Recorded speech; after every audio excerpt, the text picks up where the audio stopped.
Hare Krishna. ISKCON Shri ಶ್ರೀರಾಧ Govinda ಮಂದಿರ ಮಂಗಳೂರು ಆಯೋಜಿಸಿದಂತ ಭಗವದ್ಗೀತೆ ಯಥಾರೂಪ ಆಳವಾದ ಅಧ್ಯಯನದ ತರಗತಿಗೆ ತಮ್ಮೆಲ್ಲರಿಗೂ ಕೂಡ ಸ್ವಾಗತ. ಇಂದಿನ ತರಗತಿಯನ್ನು ಮಂಗಳಾಚರಣೆಯ ಜೊತೆಗೆ ಪ್ರಾರಂಭ ಮಾಡೋಣ. ಓಂ ನಮೋ ಭಗವತೆ ವಾಸುದೇವಾಯ. ಓಂ ನಮೋ ಭಗವತೆ ವಾಸುದೇವಾಯ. ಓಂ ನಮೋ ಭಗವತೆ ವಾಸುದೇವಾಯ. ಓಂ ಅಜ್ಞಾನತಿಮಿರಾಂಧಸ್ಯ ಜ್ಞಾನಾಂಜನಶಲಾಕಯ ಚಕ್ಷುರುನ್ಮಿಲಿತಂ ಯೇನ ತಸ್ಮೈ ಶ್ರೀ ಗುರುವೇ ನಮಃ. ಶ್ರೀ ಚೈತನ್ಯ ಮನೋಭೀಷ್ಟಂ ಸ್ಥಾಪಿತಂ ಯೇನ ಭೂತಲೇ ಸ್ವಯಂ ರೂಪ ಕದಾ ಮಹ್ಯಂ ದದಾತಿ ಸ್ವಪದಾಂತಿಕಂ. ವಂದೇಹಂ ಶ್ರೀ ಗುರೋಃ ಶ್ರೀಯುತಾಪದಕಮಲಂ ಶ್ರೀ ಗುರೂನ್ ವೈಷ್ಣವಾಂಶ್ಚ ಶ್ರೀರೂಪಂ ಸಾಗ್ರಜಾತಂ ಸಗಣ ರಘುನಾಥಾನ್ವಿತಂ ತಂ ಸಜೀವಂ ಸಾದ್ವೈತಂ ಸಾವಧೂತಂ ಪರಿಜನ ಸಹಿತಂ ಕೃಷ್ಣ ಚೈತನ್ಯ ದೇವಂ ಶ್ರೀ ರಾಧಾ ಕೃಷ್ಣ ಪಾದಾನ್ ಸಹಗಣ ಲಲಿತಾ ಶ್ರೀ ವಿಶಾಖಾನ್ವಿತಾಂಶ್ಚ.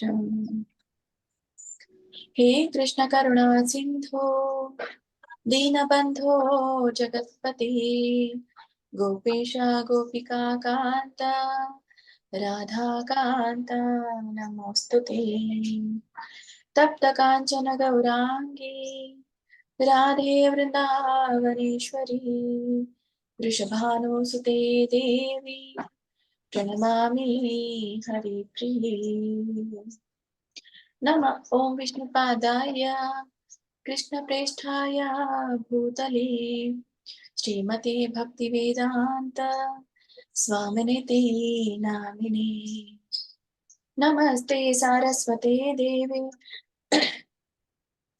ಗೌರವಾಣಿ ಪ್ರಚಾರಿಣೆ ನಿರ್ವಿಶೇಷ ಶೂನ್ಯವಾದಿ ಪಾಶ್ಚಾತ್ಯ ದೇಶತಾರಿಣಿ. ಜೈ ಶ್ರೀ ಕೃಷ್ಣ ಚೈತನ್ಯ ಪ್ರಭು ನಿತ್ಯಾನಂದ ಶ್ರೀ ಅದ್ವೈತ ಗದಾಧರ ಶ್ರೀವಾಸಾದಿ ಗೌರ ಭಕ್ತ ವೃಂದ. ಹರೇ ಕೃಷ್ಣ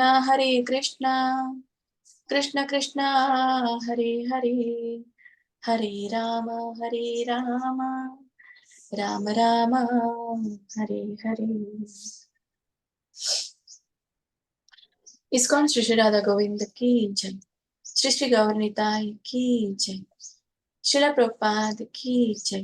ಶ್ರೀಲ ಗುರುದೇವ್ ಕಿ ಜೈ. ಎಲ್ಲ ಗುರು ಪರಂಪರೆಗೂ ಜೈ. ಎಲ್ಲ ದೀಕ್ಷಾ ಗುರುಗಳಿಗೂ ಜೈ. ಎಲ್ಲ ಶಿಕ್ಷಾ ಗುರುಗಳಿಗೂ ಜೈ. ಇಲ್ಲಿ ನೆರೆದಿರುವಂತ ಎಲ್ಲ ಭಕ್ತ ವೃಂದಕ್ಕೂ ಜೈ. ವಾಂಛಾ ಕಲ್ಪತರೋಭ್ಯಶ್ಚ ಕೃಪಾ ಸಿಂಧುಭ್ಯ ಏವ ಚ ಪತಿತಾನಾಂ ಪಾವನೇಭ್ಯೋ ವೈಷ್ಣವೇಭ್ಯೋ ನಮೋ ನಮಃ. ಅನಂತ ಕೋಟಿ ವೈಷ್ಣವ ವೃಂದಕ್ಕೆ ಜೈ. ಶ್ರೀಲ ಪ್ರಭುಪಾದ ಕಿ ಜೈ.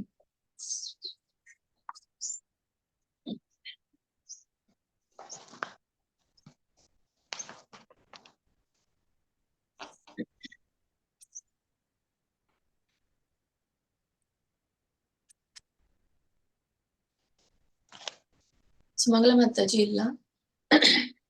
ಯಾರಿಗಾದ್ರೂ ನನ್ನದು ಮಧ್ಯ ವಾಯ್ಸ್ ಬ್ರೇಕ್ ಆದ್ರೆ ಅಥವಾ ಡಿಸ್ಟರ್ಬೆನ್ಸ್ ಇದ್ರೆ ಸ್ವಲ್ಪ ಮೆಸೇಜ್ ಮಾಡಿ.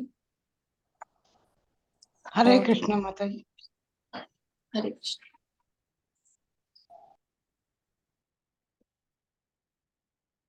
ನಿನ್ನೆಯ ತರಗತಿಯಲ್ಲಿ ನಾವು ಶ್ರೀ ತುಳಸಿ ಮಹಾರಾಣಿಯ ಮಹಾತ್ಮೆಯನ್ನ ತಿಳ್ಕೊಳ್ಳಿಕ್ಕೆ ಪ್ರಯತ್ನವನ್ನ ಮಾಡಿದ್ವಿ. ಹೇಗೆ ಮೊದಲು ವೃಂದೆ ಅಂತ ಜನ್ಮವನ್ನ ತಾಳಿ ಜಲಂಧರನನ್ನ ಮದುವೆಯಾಗಿ, ಆಮೇಲೆ ವಿಷ್ಣುವಿಗೆ ಶಾಪವನ್ನ ಕೊಟ್ಟು, ಆಮೇಲೆ ಮುಂದಿನ ಜನ್ಮದಲ್ಲಿ ಶ್ರೀ ತುಳಸಿ ದೇವಿಯಾಗಿ, ಅಂದ್ರೆ ಆ ತುಳಸಿ ದೇವಿಯ ಒಂದು ದೇಹವನ್ನ ಗಂಡಕಿ ನದಿಯಾಗಿ ಹರಿಯುವ ಹಾಗೆ ಭಗವಂತ ವರವನ್ನ ಕೊಟ್ಟ. ಮತ್ತೆ ಜೊತೆಗೆ ಅವಳ ಒಂದು ಕೇಶರಾಶಿ ಕೇಶರಾಶಿ ಈ ತುಳಸಿ ವೃಕ್ಷವಾಗಿ ಜನ್ಮ ತಾಳೋ ಹಾಗೆ ವರವನ್ನ ಕೊಟ್ಟ.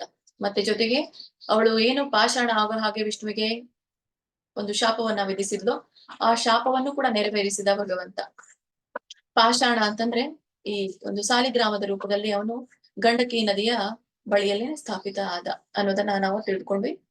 ಮತ್ತೆ ಅದೇ ತುಳಸಿ ಮಹಾರಾಣಿಯ ಕುರಿತಾಗಿ ಇವತ್ತು ಮತ್ತೆ ನಾಳೆಗೆ ಆಗ್ಬಹುದು. ಅಷ್ಟು ದೊಡ್ಡ ಮಹಾತ್ಮೆ ಇದೆ. ತುಳಸಿಯ ಒಂದು ಪ್ರಯೋಜನ, ಹೇಗೆ ಅದನ್ನ ಕೀಳ್ಬೇಕು, ನಿಯಮ ನಿಬಂಧನೆಗಳನ್ನ ಯಾವಾಗ ಕೀಳ್ಬೇಕು, ಯಾವಾಗ ಕೀಳ್ಬಾರ್ದು, ಹೇಗೆ ಕೀಳ್ಬೇಕು, ಕೀಳುವಾಗ ಇರುವಂತಹ ಮಂತ್ರಗಳು, ಮತ್ತೆ ತುಳಸಿಯ ಪೂಜೆಯಿಂದ, ಸ್ತೋತ್ರ ಹೇಳೋದ್ರಿಂದ, ಪ್ರಣಾಮ ಮಾಡೋದ್ರಿಂದ ಯಾವ್ಯಾವ ಪ್ರಯೋಜನಗಳ ಒಂದು ಲಭ್ಯ ಆಗುತ್ತೆ ಅನ್ನೋದನ್ನ ನಾವು ಇವತ್ತಿನ ತರಗತಿಯಲ್ಲಿ ನೋಡೋಣ. ಹರೇ ಕೃಷ್ಣ ಸುಮಲಯ ಮಾತಾಜಿ. ನಮಸ್ತೆ.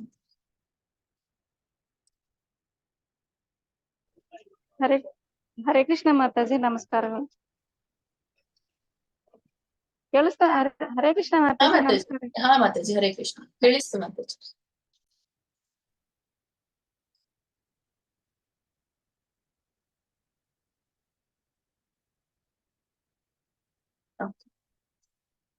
ಶ್ರೀ ತುಳಸಿ ಸ್ತೋತ್ರ ಇಲ್ಲಿಂದ ಪ್ರಾರಂಭ ಮಾಡ್ಬೇಕಿತ್ತು.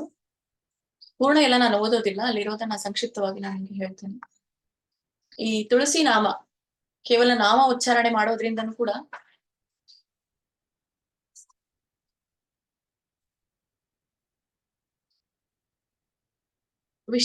ಶ್ರೀ ವಿಷ್ಣು ಪ್ರಸನ್ನನಾಗ್ತಾನೆ ಅಂತ, ಅಷ್ಟು ಪ್ರಿಯವಾಗಿದ್ದಾನೆ,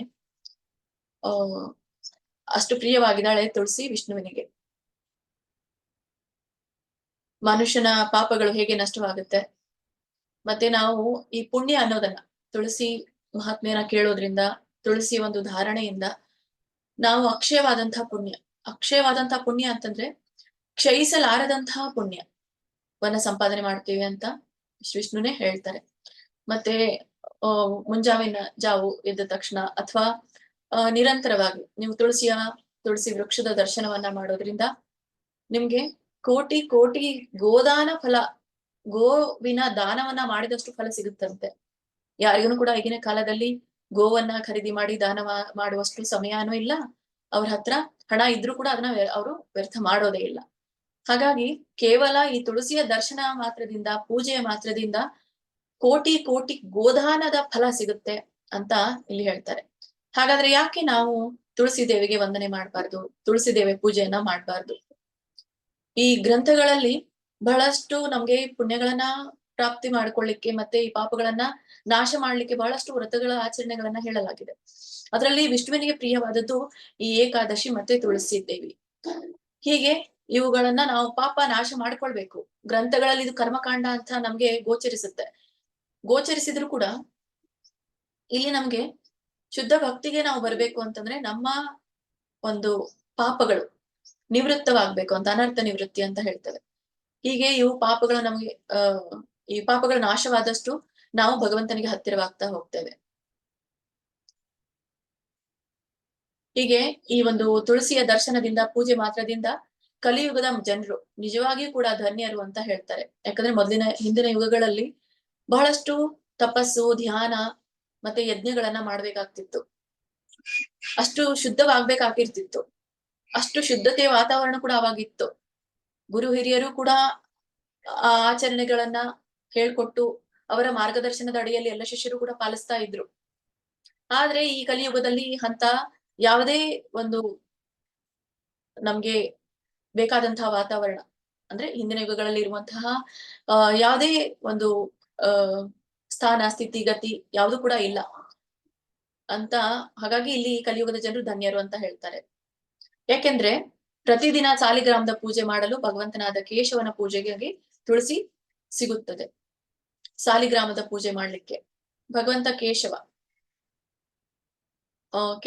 ಅಂದಾಗ ಇದನ್ನ ನಾನು ನಿಮಗೆ 2 ಅರ್ಥವನ್ನ ಕೊಟ್ಟಿದ್ದೇನೆ, ಎಲ್ಲೂ ಕೂಡ ನೆನಪಿದೆ ಅಂತ ಅನ್ಕೊಳ್ತೀನಿ. ಸೊ ಈಗ ಕೇಶವನ ಪೂಜೆಗಾಗಿ ತುಳಸಿ ಸಿಗುತ್ತೆ. ಹೀಗೆ ತುಳಸಿಯನ್ನ ಪೂಜಿಸುವವರ ಮೇಲೆ ಯಮರಾಜ ಯಾವಾಗ್ಲೂ ಕೂಡ ಕಣ್ಣನ್ನ ಹಾಕೋದಿಲ್ಲ ಅಂತ ಹೇಳ್ತಾರೆ. ಯಮರಾಜನ ಒಂದು ದೃಷ್ಟಿ ಬೀಳೋದಿಲ್ಲ ಅಂತ ಕೂಡ ಹೇಳ್ತಾರೆ. ಹೀಗೆ ತುಳಸಿ ದೇವಿ ಒಂದು ಅಮೃತದಂತಿದ್ದಾಳೆ. ಯಾಕೆ ಅಮೃತದಂತಿದ್ದಾಳೆ ಅಂತಂದ್ರೆ ಈ ಒಂದು ಯಾವುದು?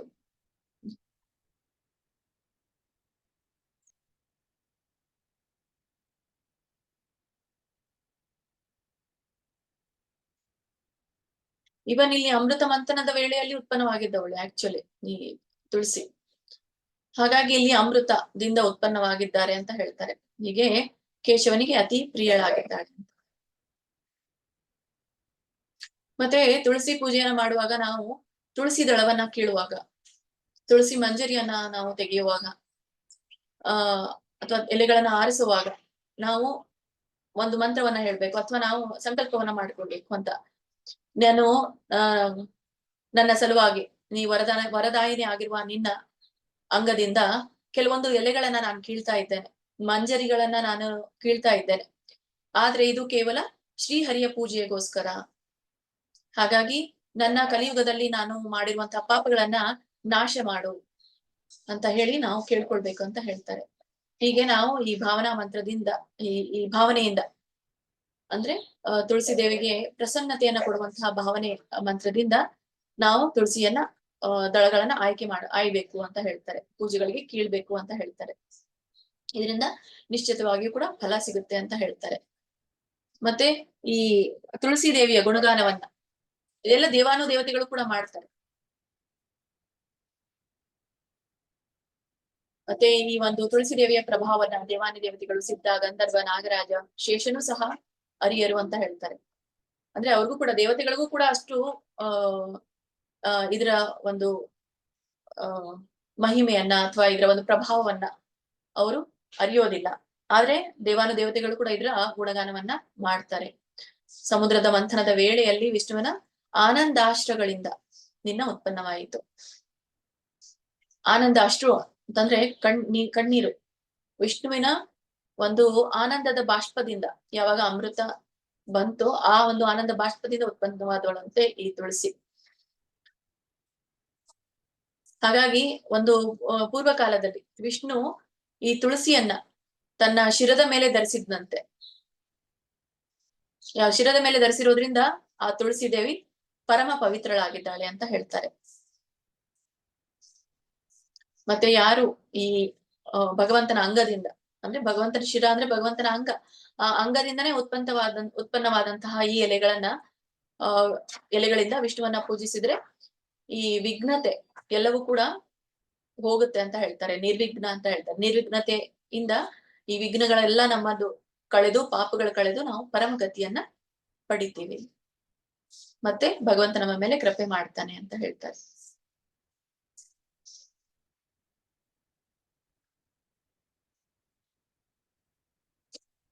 ಮತ್ತೆ ವಿಷ್ಣು ಈ ಒಂದು ತುಳಸಿ ವೃಕ್ಷವನ್ನ ಗೋಮತಿಯ ನದಿ ದಂಡೆ ಮೇಲೆ ಬೆಳೆಸಿದ್ನಂತೆ.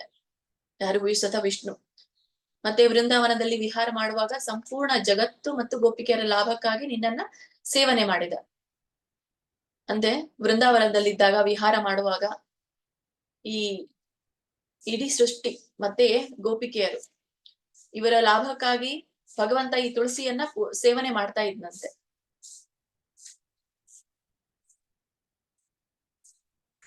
ಮತ್ತೆ ಎಲ್ಲಿ ನೆಟ್ಟು ಬೆಳೆಸಿದ? ವಿಷ್ಣುವನೇ ಸ್ವತಃ ನೆಟ್ಟು ಬೆಳೆಸಿರೋದನ್ನ ಅಲ್ಲಿ ಹೇಳ್ತಾ ಇದ್ದಾರೆ. ಒಂದು ಗೋಮತಿಯ ನದಿಯ ದಂಡೆಯಲ್ಲಿ, ಮತ್ತೆ ಗಂಡಕಿ ನದಿಯಲ್ಲಿ ಸಾಲಿಗ್ರಾಮದ ರೂಪದಲ್ಲಿ ಇದ್ದಾನೆ. ಮತ್ತೆ ಇನ್ನೊಂದು ಶ್ರೀರಾಮಚಂದ್ರ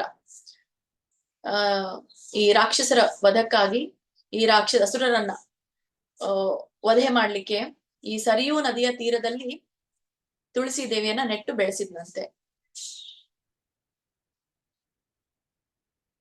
ಮತ್ತೆ ಈ ಸೀತೆಯ ಅಪಹರಣ ಮಾಡಿದ ರಾವಣ, ಅವಳನ್ನ ಅಶೋಕ ವಾಟಿಕೆ ಅನ್ನುವಂತಹ ಸ್ಥಳದಲ್ಲಿ ಇಟ್ಟ. ಅವಾಗ ಶ್ರೀರಾಮಚಂದ್ರನ ಜೊತೆಗಿನ ಒಂದು ವಿಯೋಗವನ್ನ ಅವಳಿಗೆ ತಾಳಲಾರದೆ ಅವಳು ನರಳ್ತಾ ಇರುವಾಗ ಅವಳು ಕೂಡ ತುಳಸಿ ದೇವಿಯನ್ನೇ ಧ್ಯಾನಿಸ್ತಾ ಇದ್ಲಂತೆ. ಇದರಿಂದ ಸೀತೆಗೆ ತುಳಸಿ ದೇವಿಯನ್ನ ಧ್ಯಾನಿಸೋದ್ರಿಂದ ಸೀತಾ ಮಾತೆಗೆ ಶ್ರೀರಾಮಚಂದ್ರನ ದರ್ಶನವಾಯಿತು ಅಂತ ಹೇಳ್ತಾರೆ. ಮತ್ತೆ ಇವನ್ ಪಾರ್ವತಿ ದೇವಿ ಈ ಶಿವನ ಪ್ರಾಪ್ತಿಗಾಗಿ, ಇನ್ನು ಅವಳು ಮದುವೆ ಆಗಿರ್ಲಿಲ್ಲ, ಅವಾಗ ಶಿವನ ಪ್ರಾಪ್ತಿ ಆಗ್ಲಿ ಅಂತ ಹಿಮಾಲಯದಲ್ಲಿ ನಿನ್ನನ್ನ ನೆಟ್ಟು ಬೆಳೆಸಿದ್ದು ಅಂತ ಹೇಳ್ತಾಳೆ. ಅಲ್ಲಿ ಕೂಡ ಅವಳು ಪಾರ್ವತಿ ದೇವಿ ತುಳಸಿ ವೃಕ್ಷವನ್ನ ನೆಟ್ಟು ಬೆಳೆಸಿದಳು. ಮತ್ತೆ ತನ್ನ ಒಂದು ಕಲ್ಪನೆ ಮನೋಸಂಕಲ್ಪಕ್ಕಾಗಿ ಅವಳು ಏನ್ ಮಾಡಿದ್ಲು, ಅದ ಸೇವನೆಯನ್ನು ಕೂಡ ಮಾಡಿದ್ಲು. ಮತ್ತೆ ದುಷ್ಟಕರವಾದಂತಹ ಸ್ವಪ್ನ, ದುಸ್ವಪ್ನ, ಇದ್ ನಾಶಕ್ಕಾಗಿ ದೇವತೆಗಳಾಗ್ಲಿ, ಯಕ್ಷ ಕಿನ್ನರರಾಗ್ಲಿ ಈ ನಂದನವನ ಅಂತ ಹೇಳ್ತಾರೆ, ಆ ನಂದನವನದಲ್ಲಿ ಈ ವೃಕ್ಷವನ್ನ ಬೆಳೆಸಿ ಅದನ್ನ ಸೇವನೆ ಮಾಡ್ತಾ ಇದ್ರಂತೆ. ಮತ್ತೆ ಧರ್ಮಪೂರ್ವವಾದ ಗಯೆಯಲ್ಲಿ ಪಿತೃಗಳು ಅಂತ ಹೇಳ್ತಾರೆ. ಪಿತೃಗಳು ಅಂತ ಹೇಳಿದ್ರೆ ಇಲ್ಲಿ ನಮ್ಮ ಪೂರ್ವಜರು ಅಲ್ಲ, ಆಕ್ಚುಲಿ ಪಿತೃ ದೇವತೆಗಳ ಬಗ್ಗೆ ಮಾತಾಡ್ತಾರೆ. ಪಿತೃ ದೇವತೆಗಳು ನಮ್ಮ ಪಿತೃಗಳಿಗೆ ಅವರು ಕಾಳಜಿಯನ್ನ ವಹಿಸುವಂತವ್ರು, ಅವರನ್ನ ನಿರ್ವಹಿಸುವಂತವ್ರು. ಹೀಗೆ ಈ ಧರ್ಮಪೂರ್ವವಾದ ಗಯೆಯಲ್ಲಿಯೂ ಕೂಡ ಪಿತೃಗಳು ಈ ತುಳಸಿ ವೃಕ್ಷವನ್ನ ನೆಟ್ಟು ಸೇವನೆಯನ್ನ ಮಾಡ್ತಾ ಇದ್ರಂತೆ. ಮತ್ತೆ ಯಾವಾಗ ಶ್ರೀರಾಮಚಂದ್ರ ಅಯೋಧ್ಯೆಯಿಂದ ದಶರಥನ ಆಜ್ಞೆಯ ಮೇರೆಗೆ ವನವಾಸಕ್ಕೆ ಹೋದಾಗ, ಆ ವನವಾಸದಲ್ಲಿ ಇರುವಂತಹ ದಂಡಕಾರಣ್ಯ, ಅಲ್ಲಿ ದಂಡಕಾರಣ್ಯದಲ್ಲಿಯೂ ಕೂಡ ಶ್ರೀರಾಮಚಂದ್ರ ಒಂದು ಉದ್ದೇಶ ಸಾಧನೆಗಾಗಿ ಈ ಸಸಿಯನ್ನ ನೆಟ್ಟು ಪೂಜೆ ನೆಟ್ಟು ಭಕ್ತಿ ಭಾವದಿಂದ ಅದನ್ನ ಪೋಷಿಸಿ ಬೆಳೆಸಿದ್ನಂತೆ. ಮತ್ತೆ ಶಾಸ್ತ್ರದಲ್ಲಿ ಇದನ್ನ ಗಂಗೆಗೆ ತ್ರಿಭುವನ ವ್ಯಾಪಿನಿ ಎಂದಿದ್ದಾರೆ. ತ್ರಿಭುವನ ಅಂತಂದ್ರೆ 3 ಲೋಕ, 3 ಲೋಕಗಳಲ್ಲಿಯೂ ಕೂಡ ವ್ಯಾಪಿಸಿದವಳು ಇವಳೊಬ್ಳೆ. ಬಿಟ್ರೆ ಬೇರೆ ಎಲ್ಲಿನೂ ಕೂಡ ಯಾವುದೇ ವೃಕ್ಷ ವ್ಯಾಪಿಸಿಲ್ಲ. 3 ಲೋಕಗಳಲ್ಲಿಯೂ ಕೂಡ ಈ ತ್ರಿಭುವನಿಯಾಗಿ ತುಳಸಿ ವೃಕ್ಷ ಇದೆ. ಮತ್ತೆ ಇದು ಸಂಪೂರ್ಣ ಚರ ಜಗತ್ತಿನಲ್ಲಿ ದೃಷ್ಟಿಗೆ ಗೋಚರವಾಗುತ್ತೆ. ಈಗ ನಮ್ಗೆ ಎಲ್ರಿಗೂ ಕೂಡ ದೇವತೆಗಳೇ ಆಗಿರಬಹುದು, ಭಗವಂತ ಅಂತ್ರಿ ನಮ್ಗೆ ನಾವು ವಿಗ್ರಹದ ರೂಪದಲ್ಲಿ ನಾವು ನೋಡ್ತೇವೆ, ಭಗವಂತನಿದ್ದಾನೆ ಅನ್ನೋದು ನಮ್ಗೆ ಗೊತ್ತು. ಆದ್ರೆ ನಮ್ಗೆ ದೃಷ್ಟಿಗೆ ಗೋಚರವಾಗುವಂತಹ ದೇವತೆಗಳು ನಮ್ಗಿಲ್ಲ. ಕೇವಲ ನಾವು ಫೋಟೋಗಳಲ್ಲಿ ನೋಡ್ತೇವೆ, ವಿಗ್ರಹ ರೂಪದಲ್ಲಿ ಪೂಜೆ ಮಾಡ್ತೇವೆ, ದೇವಸ್ಥಾನಗಳಿಗೆ ಹೋಗ್ತೇವೆ, ಅಲ್ಲಿ ಮಾತ್ರ ನಾವು ನೋಡ್ತೇವೆ. ಆದ್ರೆ ಪ್ರತ್ಯಕ್ಷವಾಗಿ ನಮ್ಗೆ ನೋಡ್ಲಿಕ್ಕೆ ಸಿಗೋದಿಲ್ಲ. ಆದ್ರೆ ತುಳಸಿ ಮಾತೆ ಮಾತ್ರ ನಮ್ಗೆ ಎಲ್ಲ ಕಡೆ ದೃಷ್ಟಿಗೆ ಗೋಚರ ಆಗ್ತಾಳೆ. ಅವಳನ್ನ ಮಾತ್ರ ನಾವು ಕಾಣಬಹುದು ದೇವಿಯ ರೂಪದಲ್ಲಿ. ಇಲ್ಲಾಂದ್ರೆ ಬೇರೆ ಯಾವುದು ಕೂಡ ನಮ್ಗೆ ದೇವತೆಗಳ ರೂಪದಲ್ಲಿ ಕಾಣೋದಿಲ್ಲ. ಅದಕ್ಕಾಗಿ ನಾವು ಅದೃಷ್ಟವಂತರು ಅಂತ ಹೇಳ್ತಾರೆ. ಮತ್ತೆ ಮನುಷ್ಯರು ತುಳಸಿಯ ಧಾರಣವನ್ನ ಮಾಡ್ಬೇಕು, ಇದರಿಂದ ಅವ್ರ ಪಾತಕಗಳು ಮುಕ್ತ ಆಗುತ್ತೆ, ಪಾಪಗಳು ಮುಕ್ತವಾಗುತ್ತೆ. ಮತ್ತೆ ಆ ತುಳಸಿ ದಳಗಳನ್ನ ಸೇವನೆ ಮಾಡೋದ್ರಿಂದ ಅವ್ರು ಯಾವುದೇ ಬ್ರಹ್ಮ ಹತ್ಯೆ ಮಾಡಿದ್ರು ಕೂಡ ಆ ಪಾಪಗಳಿಂದ ಅವರು ದೂರ ಆಗ್ತಾರೆ. ಮತ್ತೆ ತುಳಸಿ ದಳಗಳ ಮೇಲೆ ಬೆಳಿಗ್ಗೆ ಮಂಜಿನ ಹನಿ ಇರುತ್ತೆ. ಮತ್ತೆ ಆ ಮಂಜಿನ ಹನಿಯನ್ನ ನಾವು ತಗೊಂಡು ತಲೆಯ ಮೇಲೆ ಧಾರಣೆಯನ್ನ ಮಾಡಿದಾಗ ಗಂಗಾ ಸ್ನಾನವನ್ನ ಮಾಡಿದಷ್ಟು ಮತ್ತೆ ಗೋದಾನ ಮಾಡಿದಷ್ಟು ಫಲ ಸಿಗುತ್ತೆ ಅಂತ ಹೇಳ್ತಾರೆ. ಹೀಗೆ ತುಳಸಿ ದೇವಿ ನಮ್ಮ ಮೇಲೆ ಪ್ರಸನ್ನಳಾಗ್ತಾಳೆ. ಮತ್ತೆ ಅವಳಿಗೆ ದೇವೇಶ್ವರಿ ಅಂತ ಹೇಳ್ತಾರೆ, ಹರಿಪ್ರಿಯೆ, ನನ್ನ ಮೇಲೆ ಪ್ರಸನ್ನಳಾಗು ಅಂತ ಹೇಳಿ ಮತ್ತೆ ಜೊತೆಗೆ ಕ್ಷೀರಸಾಗರದ ಮಂಥನ ಮಾಡುವಾಗ ಪ್ರಕಟಗೊಂಡ ನಿನಗೆ ನನ್ನ ಸಾಷ್ಟಾಂಗ ನಮಸ್ಕಾರ ಅಂತ ನಾವು ಅವಳಿಗೆ ಸೇವೆಯನ್ನ ಸಲ್ಲಿಸ್ಬೇಕು ಅಂತ ಹೇಳ್ತಾರೆ ಈ ಪದ್ಮ ಪುರಾಣದಲ್ಲಿ. ಇದು ಎಲ್ಲವೂ ಕೂಡ ಈ ದೇವತೆಗಳು ಆಗ್ಲಿ, ಈ ವಿಷ್ಣು ಆಗ್ಲಿ, ಎಲ್ಲಿ ಬೆಳೆಸಿದ, ಹೇಗೆ ಪೂಜೆ ಮಾಡಿದ, ಶ್ರೀರಾಮಚಂದ್ರ ಪೂಜೆ ಮಾಡಿರುವಂತದ್ದು, ಸೀತೆ ಪಾರ್ವತಿ ಶಿವನಿಗಾಗಿ ಮಾಡಿರುವಂತಹ ಪೂಜೆಗಳನ್ನ ನಾವು ಪದ್ಮ ಪುರಾಣದ ಉಲ್ಲೇಖಗಳಲ್ಲಿ ಕಾಣ್ತೇವೆ. ಹೀಗೆ ಮತ್ತೆ ಈ ತುಳಸಿ ಮಹಿಮೆ ಏನು, ಇದನ್ನ ಶಿವೋಪಾಖ್ಯಾನ ಅನ್ನುವಂತಹ ಪುರಾಣದಲ್ಲಿ ಹೇಳಲಾಗಿದೆ. ಇದು ಏನನ್ನೋದನ್ನ ನಾವು ನೋಡೋಣ. ತುಳಸಿಯ ಮಹಿಮೆ ಒಂದು ದಿನಕ್ಕೆ ಕೇಳಿದಷ್ಟು ನಮ್ಗೆ ಸಾಕಾಗಲ್ಲ, ಅಷ್ಟೊಂದು ಮಹಿಮೆ. ಯಾಕಂದ್ರೆ ನಮ್ಗೆ ದೃಷ್ಟಿಗೆ ಗೋಚರವಾಗಿ ಕಾಣುವಂತಹ ದೇವತೆ ಅಂದ್ರೆ ಅವಳೊಬ್ಳೆ. ಅದಕ್ಕಾಗಿ ನಾವು ಅವಳನ್ನ ಪೂಜೆ ಮಾಡ್ಲೇಬೇಕು. ಎಲ್ಲ ಪ್ರಕಾರದ ಎಲೆಗಳನ್ನ ನಾವು ನೋಡ್ತೇವೆ, ಎಲ್ಲ ಪ್ರಕಾರದ ಹೂಗಳನ್ನ ನಾವು ನೋಡ್ತೇವೆ. ಆದ್ರೆ ಈ ಎಲ್ಲ ಪ್ರಕಾರದ ದಳಗಳಲ್ಲಿ, ಹೂಗಳಲ್ಲಿ ಭಗವಂತನಿಗೆ ಶ್ರೇಷ್ಠವಾದದ್ದು ಇದೆ. ಹಾಗಾಗಿ ತುಳಸಿಯೇ ಶ್ರೇಷ್ಠ ಅಂತ ಹೇಳ್ತಾರೆ. ಮತ್ತೆ ಅವಳು ಮಂಗಳಕರವಾದವಳು, ಮಂಗಳಮಯಿ, ಎಲ್ಲರ ಕಾಮನೆಗಳನ್ನು ಕೂಡ, ಇಷ್ಟಾರ್ಥಗಳನ್ನ ಪೂರ್ಣ ಮಾಡುವವಳವಳು. ಹಾಗಾಗಿ ಅವಳು ಪರಿಶುದ್ಧಳು. ಯಾಕಂದ್ರೆ ವಿಷ್ಣುವಿನ ಅತ್ಯಂತ ಪ್ರಿಯಳಾದವಳು, ಮತ್ತೆ ವೈಷ್ಣವ ನಾಮವನ್ನ ಧಾರಣ ಮಾಡಿದಂಥವಳು ಅಂತ ಹೇಳ್ತಾರೆ. ಸಮಸ್ತ ಲೋಕಗಳಲ್ಲಿ ಕೂಡ ಶ್ರೇಷ್ಠವಾಗಿದ್ದಾಳೆ. ಅಂದ್ರೆ ತ್ರಿಭುವನ ಅಂತ ಹೇಳ್ತೇವೆ. ಈ 3 ಲೋಕಗಳಲ್ಲಿ ಅವಳು ಶ್ರೇಷ್ಠ. ಸುಖವನ್ನ, ಭೋಗವನ್ನ ಮತ್ತೆ ಮೋಕ್ಷವನ್ನ ಪ್ರದಾನ ಮಾಡುವವಳ ಆಗಿದ್ದಾಳೆ. ಹೇಗೆ ಸುಖ ಭೋಗ, ನಾವೆಲ್ಲರೂ ಕೂಡ ಭೋಗದಿಂದ ಮುಕ್ತಿಯನ್ನ ಪಡಿಬೇಕು. ಕಟ್ಟ ಕಡೆಯ ಭೋಗ್ತಾರ ಭಗವಂತ ಅಂತ ಹೇಳ್ತೇವೆ. ಆದ್ರೂ ತುಳಸಿ ದೇವಿಯನ್ನ ಪೂಜೆ ಮಾಡೋದ್ರಿಂದ ನಾವು ಐಹಿಕ ಜಗತ್ತಿನಲ್ಲಿ ಸುಖ ಭೋಗವನ್ನು ಕೂಡ ನಮ್ಗೆ ಕೊಡ್ತಾಳೆ ಅಂತ ಹೇಳ್ತಾರೆ. ಮತ್ತೆ ಜೊತೆಗೆ ನಮ್ಮ ಪಾಪವನ್ನ ನಾಶ ಮಾಡಿ ಮೋಕ್ಷವನ್ನ ಕೂಡ ನಮ್ಗೆ ಪ್ರಧಾನವನ್ನ ಮಾಡುವಂಥವಳು ಅವಳು.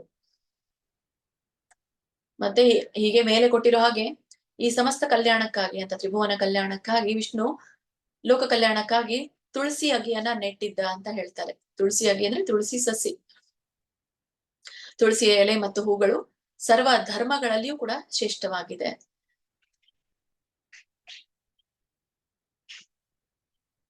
ವಿಷ್ಣುವಿಗೆ ಹೇಗೆ ಲಕ್ಷ್ಮಿ ಮತ್ತು ಶಿವ ಹೇಗೆ ಪ್ರಿಯರಾಗಿದ್ದಾರೋ ಅದೇ ರೀತಿ ತುಳಸಿಯೂ ಕೂಡ ಪರಮ ಪ್ರಿಯ ವಿಷ್ಣುವಿಗೆ. ಮತ್ತೆ ಈ ಮೂವರನ್ನ ಬಿಟ್ಟು ವಿಷ್ಣುವಿಗೆ ಮತ್ತಾರು ಕೂಡ ನಾಲ್ಕನೆಯವರು ಪ್ರಿಯರಾದವರು ಯಾರೂ ಇಲ್ವಂತೆ. ವಿಷ್ಣುವಿಗೆ ಪ್ರಿಯರಾದವರು ಒಂದು ಲಕ್ಷ್ಮಿ, ಶಿವ, ಆಮೇಲೆ ತುಳಸಿ. ಹೀಗೆ ಈ ಮೂವರನ್ನ ಬಿಟ್ಟು ನಾಲ್ಕನೆಯವರು ಪ್ರಿಯರಾದವರು ಯಾರೂ ಇಲ್ಲ. ಮತ್ತೆ ತುಳಸಿಯನ್ನ ಬಿಟ್ಟು ಯಾವುದೇ ಹೂವು ಶ್ರೇಷ್ಠ ಅಲ್ಲ. ಮತ್ತೆ ತುಳಸಿ ಎಲೆ, ತುಳಸಿಯ ಚಂದನ ಲೇಪನ ಸಹ ವಿಷ್ಣುವಿಗೆ ಸಂತೋಷವನ್ನ ಕೊಡುವಂಥದ್ದು. ಈ ಚಂದನ ಲೇಪನ ಅಲ್ಲಿನೂ ಕೂಡ ತುಳಸಿ ನಾವು ನೋಡ್ತೇವೆ, ಹೂವು ನಾವು ನೋಡ್ತೇವೆ. ಹೂವಿನಲ್ಲಿರುವಂತಹ ಮಂಜರಿ ಅದು ಒಂಥರ ಹೂವೇನೆ. ಎಲೆ ಇವೆಲ್ಲವೂ ಕೂಡ ವಿಷ್ಣುವಿಗೆ ಸಂತೋಷವನ್ನ ಕೊಡುವಂಥದ್ದು. ಹೀಗೆ ಈ ತುಳಸಿ ದಳಗಳಿಂದ ನಾವು ಪ್ರತಿದಿನ ವಿಷ್ಣುವನ್ನ ಶ್ರದ್ಧೆಯಿಂದ ಪೂಜೆ ಮಾಡ್ಬೇಕು. ಮತ್ತೆ ಅವರು ದಾನ, ಯಜ್ಞ, ವ್ರತ ಎಲ್ಲವನ್ನೂ ಪೂರ್ಣಗೊಳಿಸಿದಂತಾಗುತ್ತದೆ ಅಂತ ಹೇಳ್ತಾರೆ. ಈ ಕಲಿಯುಗದಲ್ಲಿ ದಾನ ಮಾಡುವಷ್ಟು ಯೋಗ್ಯ ಜನರು ಇಲ್ಲ, ಯೋಗ್ಯ ಕಾಲನೂ ಇಲ್ಲ, ಯೋಗ್ಯ ಸ್ಥಳಗಳು ಇಲ್ಲ. ಯಾವ ವ್ಯಕ್ತಿ ಯೋಗ್ಯತೆ ಹೊಂದಿದ್ದಾನೆ ಈ ದಾನಕ್ಕೆ ಅನ್ನೋದು ಕೂಡ ನಮ್ಗೆ ಗೊತ್ತಾಗಲ್ಲ. ಯಜ್ಞಕ್ಕಾಗಿ ಇರುವಂತಹ ಸಾಮಗ್ರಿಗಳ ನಮಗಿಲ್ಲ. ಯಜ್ಞವನ್ನ ಪಠಿಸುವಂತಹ ಈ ಆಚಾರ್ಯರು ಕೂಡ ನಮ್ಗೆ ಯೋಗ್ಯ ರೀತಿಯಾಗಿ ಸಿಗೋದಿಲ್ಲ. ಮತ್ತೆ ಎಲ್ಲ ವ್ರತಗಳನ್ನ ಹೇಳ್ತೇವೆ. ದಾನ, ಯಜ್ಞ, ವ್ರತ ಇಲ್ಲಿ ಎಲ್ಲವೂ ಕೂಡ ನಾವು ಮಾಡಿದಷ್ಟು ಪುಣ್ಯವನ್ನ, ಇವುಗಳನ್ನ ಮಾಡಿದಷ್ಟು ಪುಣ್ಯ ನಮ್ಗೆ ಸಿಗುತ್ತಂತೆ ಯಾವಾಗ ನಾವು ತುಳಸಿ ದಳಗಳಿಂದ ವಿಷ್ಣುವನ್ನ ಪೂಜಿಸಿದಾಗ. ಹೀಗೆ ತುಳಸಿ ದಳದಿಂದ ಪೂಜೆ ಮಾಡಿದ್ರೆ ಕಾಂತಿ, ಸುಖ, ಭೋಗ, ಯಶ, ಲಕ್ಷ್ಮಿ, ಶ್ರೇಷ್ಠವಾದಂತಹ ಕುಲ, ಸುಶೀಲವಾದಂತಹ ಪತ್ನಿ, ಸುಶೀಲವಾದಂತಹ ಪುತ್ರರು, ಮತ್ತೆ ನಮಗೆ ಸಂಯಮ ಪ್ರಾಪ್ತವಾಗುತ್ತೆ ಅಂತ ಹೇಳ್ತಾರೆ. ಈ ರೀತಿ ನಮ್ಗೆ ಗಂಗೆ ಮುಕ್ತಿಯನ್ನ ಪಾಲಿಸುತ್ತಾಳೆ. ಮತ್ತೆ ತುಳಸಿ ದೇವಿ ಕೃಪೆಯನ್ನ ಪಾಲಿಸುತ್ತಾಳೆ. ಗಂಗೆ ಯಾಕೆ ನಮ್ಗೆ ಮುಕ್ತಿಯನ್ನ ಕೊಡ್ತಾಳೆ? ಯಾಕೆಂದ್ರೆ ಗಂಗೆ ಪವಿತ್ರಳು. ಅದಕ್ಕಿಂತ ಪವಿತ್ರವಾದದ್ದು ಈ ತುಳಸಿ ದಳ. ಕೇವಲ ತುಳಸಿಯಿಂದ ನಾವು ವಿಷ್ಣುವಿನ ಪೂಜೆಯನ್ನ ಮಾಡಿದಾಗ ನಾವು ಈ ಗಂಗೆಯ ಒಂದು ದಯೆಯೂ ಕೂಡ ನಮ್ಗೆ ಸಿಗುತ್ತೆ ಅಂತ ಹೇಳ್ತಾರೆ. ತುಳಸಿಯ ಕೃಪೆಯೂ ಕೂಡ ಸಿಗುತ್ತೆ. ಮತ್ತೆ ಮಂಜರಿಯುಕ್ತ ತುಳಸಿ ದಳ ಅಂತ ಹೇಳ್ತಾರೆ. ತುಳಸಿ ದಳ ಅಂದ್ರೆ ತುಳಸಿಯ ಮುಂದ್ಗಡೆ ಇರುವಂತಹ ಮಂಜರಿ. ಆಕ್ಚುಲಿ ಅದನ್ನ ಹಸಿಯಾಗಿ ತೆಗಿಬಾರ್ದು ಅಂತ ಹೇಳ್ತಾರೆ. ಅದನ್ನ ಒಣಗಿದಾಗ ಅದರಿಂದ ಅದರಲ್ಲಿ ಇರುವಂತಹ ಬೀಜಗಳು ಉದುರಿ ಆದ್ಮೇಲೆ ಅದನ್ನ ತೆಗಿಬೇಕು ಅಂತ ಹೇಳ್ತಾರೆ. ಹೀಗೆ ಆ ಮಂಜರಿಯುಕ್ತ ತುಳಸಿ ದಳ, ಆ ಮಂಜರಿಯೊಂದಿಗೆ ತುಳಸಿ ದಳದ ಪತ್ರಗಳಿಂದ ವಿಷ್ಣುವನ್ನ ಪೂಜಿಸಿದ್ರೆ ಪುಣ್ಯ ಫಲವನ್ನ ಯಾವುದಕ್ಕೂ ಯಾವ ಫಲಕ್ಕೂ ಸಾಟಿ ಆಗಲಾರದು ಅಂತ ಹೇಳ್ತಾರೆ. ಮತ್ತೆ ಎಲ್ಲಿ ತುಳಸಿ ವನ ಇದೆಯೋ ಅಲ್ಲಿ ಕೃಷ್ಣ ಸದಾ ವಾಸವನ್ನ ಮಾಡ್ತಾನೆ. ಬ್ರಹ್ಮಾದಿ ದೇವತೆಗಳು ಮತ್ತೆ ಲಕ್ಷ್ಮಿಗಳು ಕೂಡ ಲಕ್ಷ್ಮಿ ಕೂಡ ಅಲ್ಲಿ ವಾಸವಾಗಿರ್ತಾರೆ ಅಂತ ಹೇಳ್ತಾರೆ. ಹಾಗಾಗಿ ಎಲ್ಲರ ಮನೆಯಲ್ಲೂ ಕೂಡ ತುಳಸಿ ಬೆಳೆಸಿ ಪೂಜೆ ಮಾಡ್ಬೇಕು ಅಂತ ಮೊದಲಿಂದನೂ ಕೂಡ ಉಲ್ಲೇಖ ಇರುವಂತದ್ದು. ಮತ್ತೆ ತುಳಸಿಯ ನಾವು ಹತ್ತಿರವಿದ್ದು ಯಾವಾಗ ಜಪವನ್ನ ಮಾಡ್ತೇವೆ. ಈಗ ಮಾರ್ನಿಂಗ್ ನೀವು ಜಪವನ್ನ ಮಾಡ್ತೀರಾ, 16 ಸುತ್ತು ಜಪ ಮಾಡ್ತೀರಾ. ಈ ಒಂದು ತುಳಸಿಯ ಕಟ್ಟೆ ಅಥವಾ ತುಳಸಿಯ ವೃಕ್ಷ ಎಲ್ಲಿರುತ್ತೋ ಅಲ್ಲಿ ಕೂತ್ಕೊಂಡು ನೀವು ಈ ಮಂತ್ರ ಪಠಣವನ್ನ ಮಾಡಿದ್ರೆ ಫಲ ಇನ್ನೂ ಕೂಡ ಅನಂತವಾಗಿರುತ್ತೆ ಅಂತ ಹೇಳ್ತಾರೆ. ಮತ್ತೆ ಆ ಜಪದ ಫಲವೂ ಕೂಡ ನಿಮ್ಗೆ ಸರಳವಾಗಿ ಬಹಳ ಬೇಗ ಸಿಗುತ್ತೆ ಅಂತ ಹೇಳ್ತಾರೆ. ಮತ್ತೆ ನಮ್ಮ ಮೇಲೆ ಯಾವ್ದಾದ್ರು ಈ ಪ್ರೇತ, ಪಿಶಾಚಿ ಆಗಿರ್ಬೋದು, ಭೂತ, ಮಾಟ, ಮಂತ್ರ ಇವೆಲ್ಲಗಳೆಲ್ಲ ಉಲ್ಲೇಖ ಇದೆ. ಭಗವಂತನ ಇರೋದ ಖರೆ ಆದ್ರೆ ಅವುಗಳು ಇದ್ದೇ ಇರುತ್ತೆ. ಅವುಗಳನ್ನ ಸಿದ್ಧಿಯನ್ನ ಪಡೆದು ಅವುಗಳ ಒಂದು ಅವುಗಳ ಒಂದು ಪ್ರಯೋಗವನ್ನ ಮಾಡುವವರು ಕೂಡ ಇದ್ದೇ ಇರ್ತಾರೆ, ಆಸುರಿ ಸ್ವಭಾವದವರು ಅಂತ. ಹೀಗೆ ಅವ್ರು ಯಾರಿಗೂ ಕೂಡ ಈ ಪ್ರಭಾವ ಆಗಿದ್ರೆ ಪ್ರೇತ, ಪಿಶಾಚಿ, ಕುಷ್ಮಾಂಡ, ಬ್ರಹ್ಮ ರಾಕ್ಷಸ, ಮತ್ತೆ ಭೂತ, ಮತ್ತೆ ದೈತ್ಯಾದಿಗಳು ಅವರೆಲ್ಲರೂ ಕೂಡ ತುಳಸಿಯಿಂದ ದೂರ ಹೋಗ್ತಾರೆ ಅಂತ ಹೇಳ್ತಾರೆ. ಮತ್ತೆ ಈವನ್ ನೆಗೆಟಿವ್ ಎನರ್ಜಿ ಏನಿರುತ್ತೋ ನಮ್ಮ ಸುತ್ತಮುತ್ತಲು ಇವೆಲ್ಲ ಕೂಡ ನೆಗೆಟಿವ್ ಎನರ್ಜಿನೇ. ಯಾವುದೇ ಸ್ಥಳದಲ್ಲಿ ನೀವು ತುಳಸಿ ಒಂದು ವೃಕ್ಷವನ್ನ ಇಟ್ಟು ನೋಡಿದಾಗ ಅಲ್ಲಿ ನಮ್ಗೆ ನೆಗೆಟಿವ್ ಎನರ್ಜಿ ಇಲ್ಲದೆ ಇರೋದು ಗೊತ್ತಾಗುತ್ತೆ. ಮತ್ತೆ ಅಲ್ಲಿ ಪಾಸಿಟಿವ್ ಎನರ್ಜಿ, ಸದಾ ಸಕಾರಾತ್ಮಕ ಕಂಪನಗಳ ನಿರ್ಮಾಣ ಆಗುತ್ತೆ ಅಂತ ಹೇಳ್ತಾರೆ.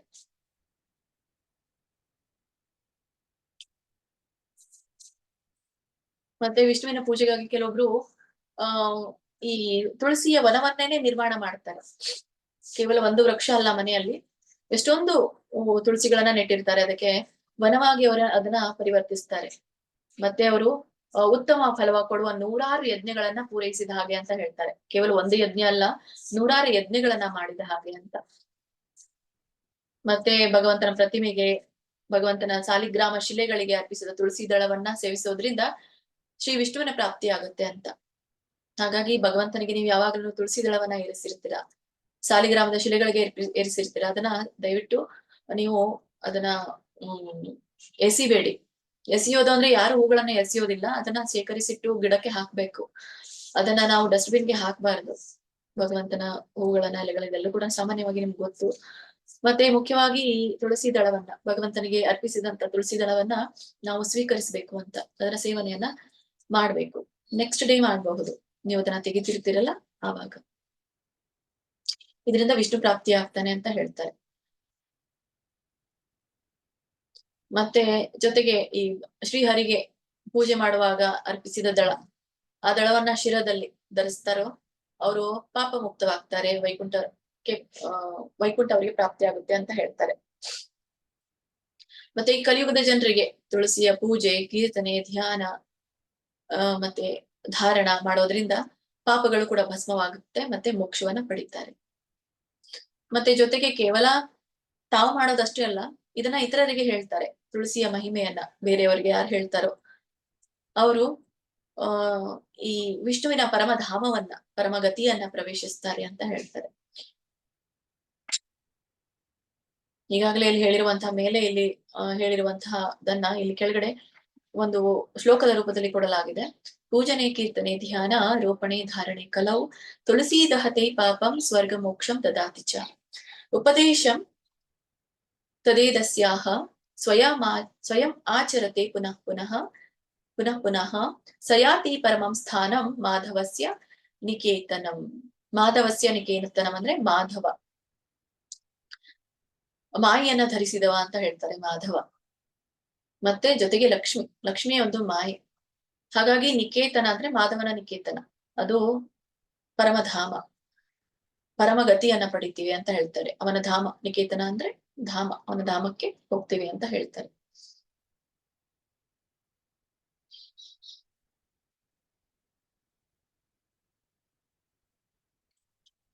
ಶ್ರಾದ್ದ ಯಜ್ಞ ಇದ್ದಾಗ ಸಾಮಾನ್ಯವಾಗಿ ಎಲ್ಲರ ಕಡೆಯಲ್ಲೂ ಕೂಡ ತುಳಸಿವನ್ನ ಬಳಸ್ತಾರೆ. ಕೇವಲ ಒಂದೇ ಎಲೆಯನ್ನ ಕೂಡ ಬಳಸಿದ್ರು ಕೂಡ ಮಹಾ ಪುಣ್ಯವನ್ನ ಪ್ರದಾನ ಮಾಡುತ್ತೆ ಅಂತ ಹೇಳ್ತಾರೆ.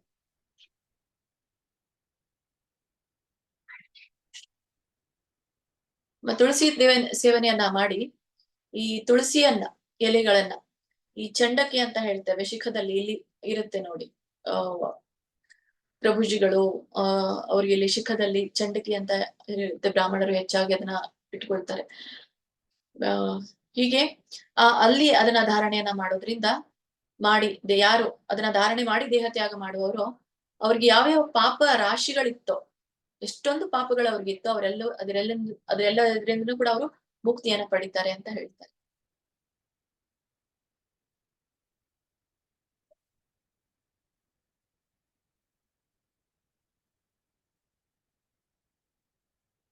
ಇನ್ನೊಂದು ಇಲ್ಲೊಂದು ವಿಷಯವನ್ನ ಹೇಳ್ತಾರೆ. ತುಳಸಿಯ ಚಿಗುರೆಲೆಗಳು ಅಂತ ಹೇಳ್ತಾರೆ. ಈ ತುಳಸಿಯ ಚಿಗುರೆಲೆಗಳಿಂದ ವಿಷ್ಣುವಿನ ಪೂಜೆ ಮಾಡ್ತಾರೆ. ಚಿಗುರೆಲೆಗಳು, ಚಿಗುರ್ತಾ ಇರುವಂತಹ ಎಲೆ ಅಂದ್ರೆ ಮುಂದಿನ ಒಂದು ಎಳೆ ಇರುತ್ತಲ್ಲ, ಅದು ಚಿಕ್ಕ ಚಿಕ್ಕ ಎಲೆಗಳಿರುತ್ತೆ. ಸೊ ಯಾರು ಅದರಿಂದ ವಿಷ್ಣುವಿನ ಪೂಜೆಯನ್ನ ಮಾಡ್ತಾರೋ ಅವರು ಪುನಃ ತಾಯಿಯ ಹಾಲನ್ನ ಕುಡಿಯೋದಿಲ್ಲ ಅಂತ ಹೇಳ್ತಾರೆ. ಏನಿದ್ರ ಅರ್ಥ? ತಾಯಿಯ ಹಾಲನ್ನು ಕುಡಿಯೋದಿಲ್ಲ ಅಂತಂದ್ರೆ ಮತ್ತೆ ಮರಳಿ ಅವರು ಜನನವನ್ನ ತಾಳೋದಿಲ್ಲ ಅಂತ, ಜನನ ಮರಣದ ಚಕ್ರದಿಂದ ಬಿಡುಗಡೆಯನ್ನ ಹೊಂದ್ತಾರೆ, ಪುನರ್ಜನ್ಮವಿಲ್ಲ ಅಂತ ಹೇಳ್ತಾರೆ.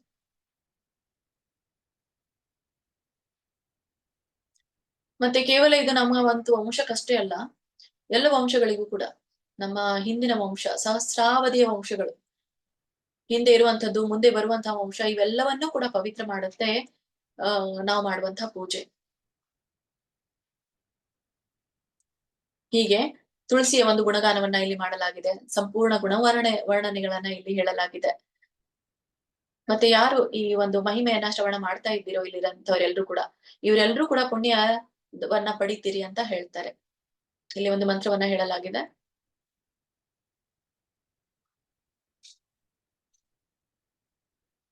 ಕೃಷ್ಣ ಇಲ್ಲಿ ಯಾರಿಗೆ ಈ ಒಂದು ಕೃಷ್ಣ ಭಕ್ತಿಯನ್ನ ಕೊಡ್ತಾನೆ ಅನ್ನೋದನ್ನ ಹೇಳ್ತಾರೆ. ತುಳಸೀದಲ ಮಾತ್ರೇಣ ಜಲಸ್ಯ ಚುಲುಕೇನವ ವಿಕ್ರೀಣಿತೆ ಸ್ವಮಾತ್ಮಾನಂ ಭಕ್ತೇತ್ಯೋ ಭಕ್ತವತ್ಸಲಾಹ ಅಂತ ಹೇಳ್ತಾರೆ. ತುಳಸಿ ದಳ ಮಾತ್ರೇಣ, ಕೇವಲ ಒಂದು ದಳ ತುಳಸಿಯಿಂದ, ಜಲಸ್ಯ ಚುಲುಕೇನವ, ಒಂದು ಚಮಚ ತೀರ್ಥ ಅಂತ ಹೇಳ್ತಾರೆ. ಆ ಒಂದು ಚಮಚ ತೀರ್ಥ ಅಂದ್ರೆ ಆ ತೀರ್ಥದಲ್ಲಿ ತುಳಸಿ ದಳವನ್ನ ಹಾಕಿ ಒಂದು ಚಮಚ ಮಾತ್ರ ನೀರನ್ನ ಯಾರು ಅರ್ಪಣೆ ಮಾಡ್ತಾರೋ ಆ ಭಕ್ತರ ಮಡಿಲಿಗೆ ವಾತ್ಸಲ್ಯವನ್ನ ಸ್ವತಃ ಕೃಷ್ಣನೇ ಹಾಕ್ತಾನೆ ಅಂತ. ಅಂದ್ರೆ ಭಗವಂತ ಮಾಡುವಂತಹ ಕಾಳಜಿ, ಕರುಣೆ, ಆ ವಾತ್ಸಲ್ಯ ನಮ್ಗೆ ಕೃಷ್ಣನಿಂದ ಆ ಭಕ್ತನಿಗೆ ಸಿಗುತ್ತೆ ಅಂತ ಹೇಳ್ತಾರೆ. ಇದನ್ನ ಗೌಮತೀಯ ಮಂತ್ರ ಅಂತ ಕರೀತಾರೆ. ತುಳಸಿ ದಳ ಮಾತ್ರೇನ ಜಲಸ್ಯ ಚುಲುಕೇನವ ವಿಕ್ರೀಣಿತೆ ಸಮಾತ್ಮಾನಂ ಭಕ್ತೇತ್ಯೋ ಭಕ್ತವತ್ಸಲಾಹ. ಇನ್ನ ಇಲ್ಲಿ ಮಂತ್ರಗಳನ್ನ ಹೇಳಲಾಗಿದೆ. ಸ್ನಾನ ಮಾಡುವಾಗ ಮಂತ್ರ, ತುಳಸಿ ಸ್ನಾನವನ್ನ ಮಾಡುವ ತುಳಸಿ ಸ್ನಾನ ಮಂತ್ರ ಅಂತ. ಅಂದ್ರೆ ಇಲ್ಲಿ ತುಳಸಿ ಸ್ನಾನ ಮಂತ್ರ ಅಂತಂದ್ರೆ ತುಳಸಿಗೆ ಸ್ನಾನ ಮಾಡಿಸುವಾಗ ಆಗುವಂತ ಮಂತ್ರ. ಈಗ ತುಳಸಿಗೆ ಹೇಗೆ ಸ್ನಾನ ಮಾಡುವಂಥದ್ದು, ಏನು ತುಳಸಿಗೆ ನಾವು ನೀರನ್ನ ಹಾಕ್ತಿವೋ ಆ ಮಂತ್ರವನ್ನ ಪಠಿಸಬೇಕು ಅಂತ ಹೇಳ್ತಾರೆ. ತುಳಸಿಗೆ ನೀರನ್ನ ಹಾಕುವಾಗ ಈ ಮಂತ್ರವನ್ನ ಪಠಿಸಬೇಕು. ಆ ಮಂತ್ರ ಓಂ ಗೋವಿಂದ ವಲ್ಲಭಾಂ ದೇವಿ ಭಕ್ತ ಚೈತನ್ಯ ಕಾರಿಣಿ ಸ್ನಾಪಯಾಮಿ ಜಗದ್ಧಾತ್ರಿ ಕೃಷ್ಣ ಭಕ್ತಿ ಪ್ರದಾಯಿನಿ. ಇದರರ್ಥ, ಭಗವಂತನ ಪ್ರಿಯ ತುಳಸಿ ದೇವಿಯೇ, ನೀನು ಭಗವಂತನಿಗೆ ಚೈತನ್ಯವನ್ನ ಕೊಡುವಳಾಗಿರುವೆ. ಶ್ರೀ ಕೃಷ್ಣನ ಭಕ್ತಿಯನ್ನು ಪ್ರದಾನ ಮಾಡುವ ಜಗದ್ಧಾತ್ರಿ ನೀನಾಗಿರುವೆ. ನಾನು ನಿನಗೆ ಸ್ನಾನ ಮಾಡಿಸುವೆ ಅಂತ ಹೇಳಿ ತುಳಸಿಗೆ ಸ್ನಾನವನ್ನ ಮಾಡಿಸಬೇಕು. ಮತ್ತೆ ಆಕ್ಚುಲಿ ಯಾವ್ದ್ರಿಂದ ಸ್ನಾನ ಮಾಡಿಸ್ಬೇಕು, ಯಾವ ನೀರನ್ನ ತಗೊಳ್ಬೇಕು ತುಳಸಿ ಸ್ನಾನಕ್ಕೆ? ಈ ಶ್ರೀಕೃಷ್ಣ ಅಂತಂದ್ರೆ ಇದು ವಿಷ್ಣು ತತ್ವದಲ್ಲಿ ಬರುವಂತದ್ದು. ಈ ಶ್ರೀ ವಿಗ್ರಹಗಳ ಚರಣಾಮೃತ ಅಂದ್ರೆ ಕೃಷ್ಣನ ಚರಣಗಳಿಗೆ ಮಾಡಿರುವಂತಹ ಒಂದು ಅಭಿಷೇಕ, ಇದಕ್ಕೆ ನಾವು ಚರಣಾಮೃತ ಅಂತ ಹೇಳ್ತೇವೆ. ಮತ್ತೆ ಆ ಚರಣದ ಅಮೃತ ಮತ್ತೆ ನೀರಿನಿಂದ ತುಳಸಿ ದೇವಿಗೆ ಸ್ನಾನ ಮಾಡಿಸ್ಬೇಕಂತೆ, ಬೇರೆ ಯಾವ್ದು ನೀರನ್ನ ತಗೊಳ್ಳೋ ಹಾಗಿಲ್ಲ. ಶ್ರೀಕೃಷ್ಣನ ವಿಗ್ರಹದ ಚರಣ ಅಮೃತ ಮತ್ತು ನೀರಿನಿಂದ ನಾವು ತುಳಸಿ ದೇವಿಯ ಸ್ನಾನವನ್ನ ಮಾಡಿಸ್ಬೇಕು. ಸ್ನಾನಕ್ಕೆ ಮುಂಚೆ ಮತ್ತು ಆಮೇಲೆ ಯಾರಿಗೆ? ತುಳಸಿ ದೇವಿಗೆ. ತುಳಸಿ ದೇವಿಯ ಸ್ನಾನವನ್ನ ಮಾಡಿಸೋಕ್ಕಿಂತ ಮುಂಚೆ ಮತ್ತೆ ಆದ್ಮೇಲೆ 3 ಬಾರಿ ನಾವು ನಮಸ್ಕಾರವನ್ನ ಮಾಡ್ಬೇಕು ಅಂತ ಹೇಳ್ತಾರೆ. ಈಗ ಏನು 3 ಬಾರಿ ನಾವು ನಮಸ್ಕಾರವನ್ನ ಮಾಡ್ಬೇಕು, ಆ ನಮಸ್ಕಾರವನ್ನ ಹೇಳ್ತಾ ಇದ್ದಾರೆ ಇಲ್ಲಿ. ಆ 3 ಬಾರಿ ನಮಸ್ಕಾರ ಅಂದ್ರೆ ಸ್ನಾನ ಮಾಡೋಕ್ಕಿಂತ ಮುಂಚೆ, ಮಾಡಿ ಆದ್ಮೇಲೆ ಹೇಳುವಂತ ಮಂತ್ರ, ಅದಕ್ಕೆ ಶ್ರೀ ತುಳಸಿ ವಂದನೆ ಮಂತ್ರ ಅಂತ ಹೇಳ್ತಾರೆ. ವೃಂದಾಯೇ ತುಳಸಿ ದೇವ್ಯಾಯೇ ಪ್ರಿಯಾಯೇ ಕೇಶವಸ್ಯ ಚ ಕೃಷ್ಣ ಭಕ್ತಿ ಪ್ರದೇ ದೇವಿ ಸತ್ಯವತಿ ನಮೋ ನಮಃ. ಅದರ ಅರ್ಥ, ಹೇ ವೃಂದಾ ದೇವಿಯೇ, 3 ಬಾರಿ ಹೇಳೋಣ. ವೃಂದಾಯೇ ತುಳಸಿ ದೇವ್ಯಾಯೇ ಪ್ರಿಯಾಯೇ ಕೇಶವಸ್ಯ ಚ ಕೃಷ್ಣ ಭಕ್ತಿ ಪ್ರದೇ ದೇವಿ ಸತ್ಯವತೈ ನಮೋ ನಮಃ. ವೃಂದಾಯೇ ತುಳಸಿ ದೇವ್ಯಾಯೇ ಪ್ರಿಯಾಯೇ ಕೇಶವಸ್ಯ ಚ ಕೃಷ್ಣ ಭಕ್ತಿ ಪ್ರದೇ ದೇವಿ ಸತ್ಯವತೈ ನಮೋ ನಮಃ. ಇದರರ್ಥ, ಹೇ ವೃಂದಾದೇವಿಯೇ, ಹೇ ಕೇಶವ ಪ್ರಿಯ ತುಳಸಿಯೇ, ನಾನು ನಿನಗೆ ನಮಸ್ಕರಿಸುತ್ತಿದ್ದೇನೆ. ಹೇ ದೇವಿ, ನೀನು ಕೃಷ್ಣ ಭಕ್ತಿಯನ್ನು ಪ್ರದಾಯಿಸುವವಳಾಗಿದ್ದೀಯೆ ಮತ್ತು ಸರ್ವೋಚ್ಚ ಸತ್ಯವೂ ಆಗಿರುವಿ ಅಂತ ನಾವು ಈ ಮಂತ್ರವನ್ನ ಹೇಳಿ ಈ ಪ್ರಕಾರ ನಾವು ತುಳಸಿಯ ಕೃಪೆಯನ್ನ, ಅನುಗ್ರಹವನ್ನ ಪಡ್ಕೊಳ್ತೀವಿ. ಹೇಗೆ ಹೇಳ್ತಾರಂತಂದ್ರೆ, ಪ್ರಥಮವಾಗಿ ಇದು ನಾವು ತುಳಸಿಯ ಮುಂದೆ ನಿಂತು 3 ಮಂತ್ರವನ್ನ ಹೇಳ್ಬೇಕಂತೆ. ಮುಂದೆ ನಿಂತು ನಂತರ ಎದ್ದು ನಿಂತು ತುಳಸಿಯ ಆರತಿ ಗಾನ ಮಾಡಬೇಕು ಅಂತ. ಪ್ರಥಮವಾಗಿ ನೀವು ನಮಸ್ಕಾರ ಮಾಡುವಾಗ ಆಕ್ಚುಲಿ ನಾವು ಬಾಗ್ತೇವೆ, ಬಾಗಿ ಏನು ನಾವು ನಮಸ್ಕಾರ ಮಾಡ್ತಾ ಇರ್ತೀವೋ ಆವಾಗ ನಾವು 3 ಬಾರಿ ಮಂತ್ರವನ್ನ ಹೇಳ್ಬೇಕು. ಆಮೇಲೆ ಎದ್ದು ನಿಂತು ತುಳಸಿ ಆರತಿಯನ್ನ ಮಾಡ್ತೇವೆ. ಆಮೇಲೆ ತುಳಸಿಯ ಆರತಿಯನ್ನ ಹಾಡ್ಬೇಕಂತೆ.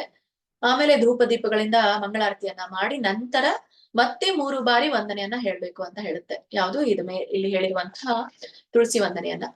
ಈಗ ಮುಂದೆ ನಮ್ಗೆ ಹೇಳುವ ಇದು ಏನು ತುಳಸಿ ಆರತಿ ಇದೆಯಲ್ಲ ಅದು ಕೂಡ ಇದೆ.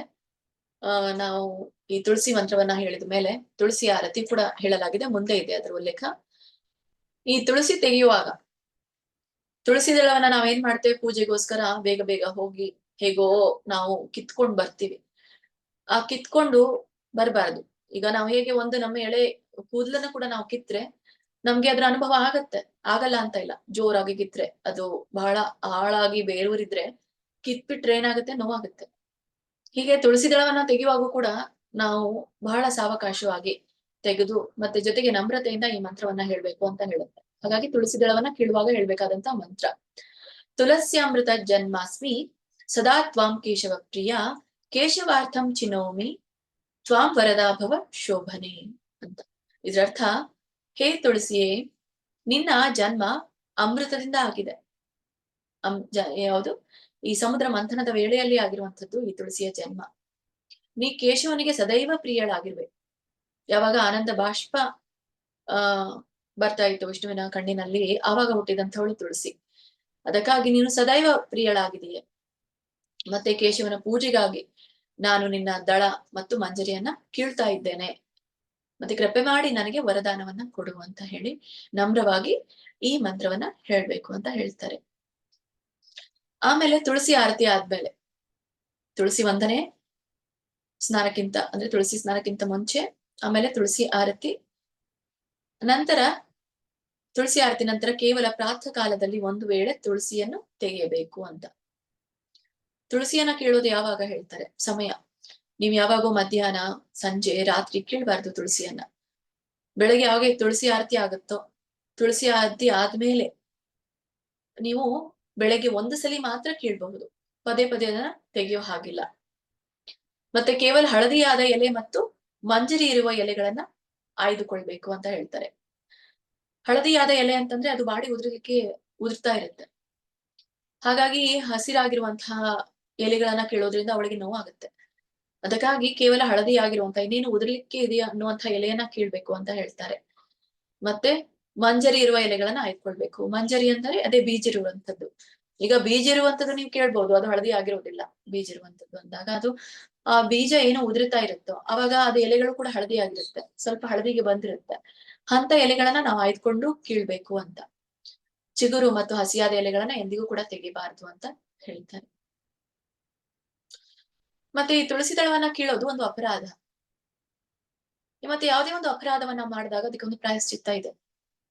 ಅದಕ್ಕೆ ಕುರಿತಾಗಿ ನಾವು ತುಳಸಿ ದೇವಿಗೆ ಕ್ಷಮೆಯನ್ನ ಆಚಿಸ್ಬೇಕು. ಅದಕ್ಕೆ ಅಪರಾಧ ಕ್ಷಮೆ ಪ್ರಾರ್ಥನಾ ಮಂತ್ರ ಅಂತ ಕರೀತಾರೆ. ಹಾಗಾಗಿ ದಳವನ್ನ ಕೀಳುವಾಗ, ತೆಗೆಯುವಾಗ ನಾವು ಈ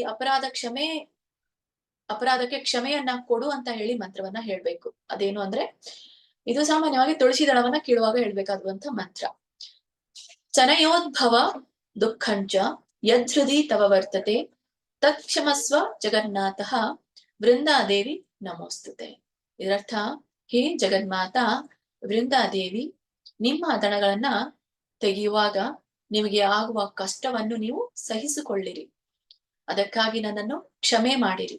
ಹೇ ಜಗನ್ಮಾತೆ ವೃಂದಾದೇವಿ, ನಾನು ನಿಮಗೆ ನಮಸ್ಕರಿಸುತ್ತೇನೆ ಅಂತ ಈ ಒಂದು ಮಂತ್ರದ ಅರ್ಥ.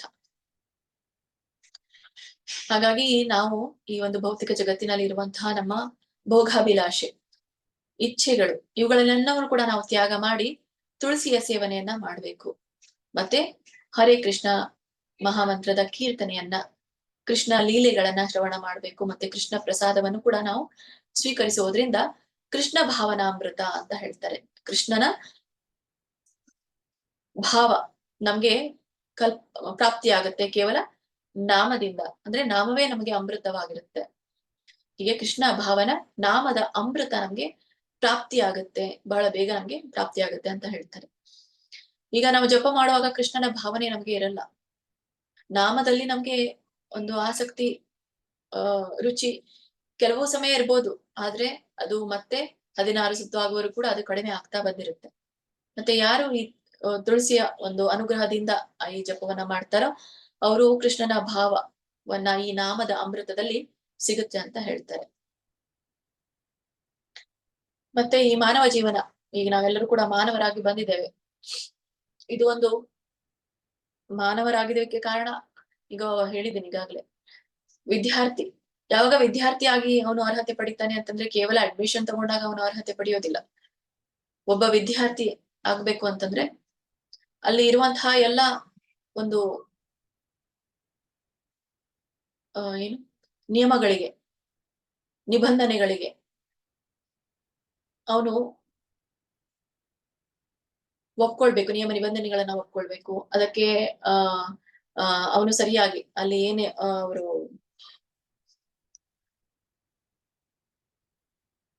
ಒಂದು ವಿಧಿಸಿರುವಂತಹ ಎಲ್ಲ ಈ ಔಪಚಾರಿಕತೆಗೆ ಅವನು ಅರ್ಹನಾಗಿರ್ಬೇಕು, ಅಂದ್ರೆ ಪಾಲಿಸ್ಬೇಕು ಅಂತ ಅರ್ಥ. ಒಬ್ಬ ವಿದ್ಯಾರ್ಥಿ ಸ್ಕೂಲಿಗೆ ಹೋಗ್ಬೇಕಾದ್ರೆ ಅವನು ಸ್ಕೂಲಿಗೆ ರೆಗ್ಯುಲರ್ ಆಗಿ ಬರ್ಬೇಕು, ದಿನನಿತ್ಯದ ಪಾಠವನ್ನ ಕೇಳ್ಬೇಕು, ಅದನ್ನ ಮತ್ತೆ ಅವನು ಅಭ್ಯಾಸ ಮಾಡ್ಬೇಕು, ಮನನ ಮಾಡ್ಕೊಳ್ಬೇಕು. ಮತ್ತೆ ಹೀಗೆ ಇದ್ದಾಗ ಅವನು ಕೊನೆಯ ಸಮಯದಲ್ಲಿ, ಅವನಿಗೆ ಪರೀಕ್ಷೆಯ ಸಮಯದಲ್ಲಿ ಅದೆಲ್ಲವೂ ಕೂಡ ಸರಿಯಾದ ಸಮಯಕ್ಕೆ ಅವನು ಮನನ ಮಾಡಿಕೊಂಡು ಪರೀಕ್ಷೆನ ಬರೆಯೋದು ಅವನು ಯಶಸ್ವಿ ಆಗ್ತಾನೆ. ಹೀಗೆ ಅಂತ ವ್ಯಕ್ತಿಗೆ ಮಾತ್ರ ನಾವು ವಿದ್ಯಾರ್ಥಿ ಅಂತೇವೆ. ಎಲ್ರೂ ಕೂಡ ವಿದ್ಯಾರ್ಥಿ ಆಗ್ಲಿಕ್ಕೆ ಅರ್ಹರಿಲ್ಲ. ಹಾಗೆ ನಾವು ಮಾನವರಾಗಿ ಬಂದಿದ್ದೇವೆ. ಇಲ್ಲಿ ಮಾನವರಿಗೂ ಕೂಡ ಒಂದು ಅರ್ಹತೆ ಇದೆ. ಆ ಅರ್ಹತೆ ಏನು ಅಂತಂದ್ರೆ ಇದೇ ರಾಧಾಕೃಷ್ಣರ ಸೇವೆ. ಇದನ್ ಮಾಡಿದ್ರೆ ನಾವು ಆ ಒಂದು ಮಾನವ ಜನ್ಮದ ಅರ್ಹತೆಯನ್ನ ಪಡೆದ ಹಾಗೆ. ಇಲ್ಲಾಂದ್ರೆ ನಾವು ಈ ಪಡೆದಂತಹ ಮಾನವ ಜನ್ಮ ವ್ಯರ್ಥ ಅಂತ ಹೇಳ್ತಾರೆ.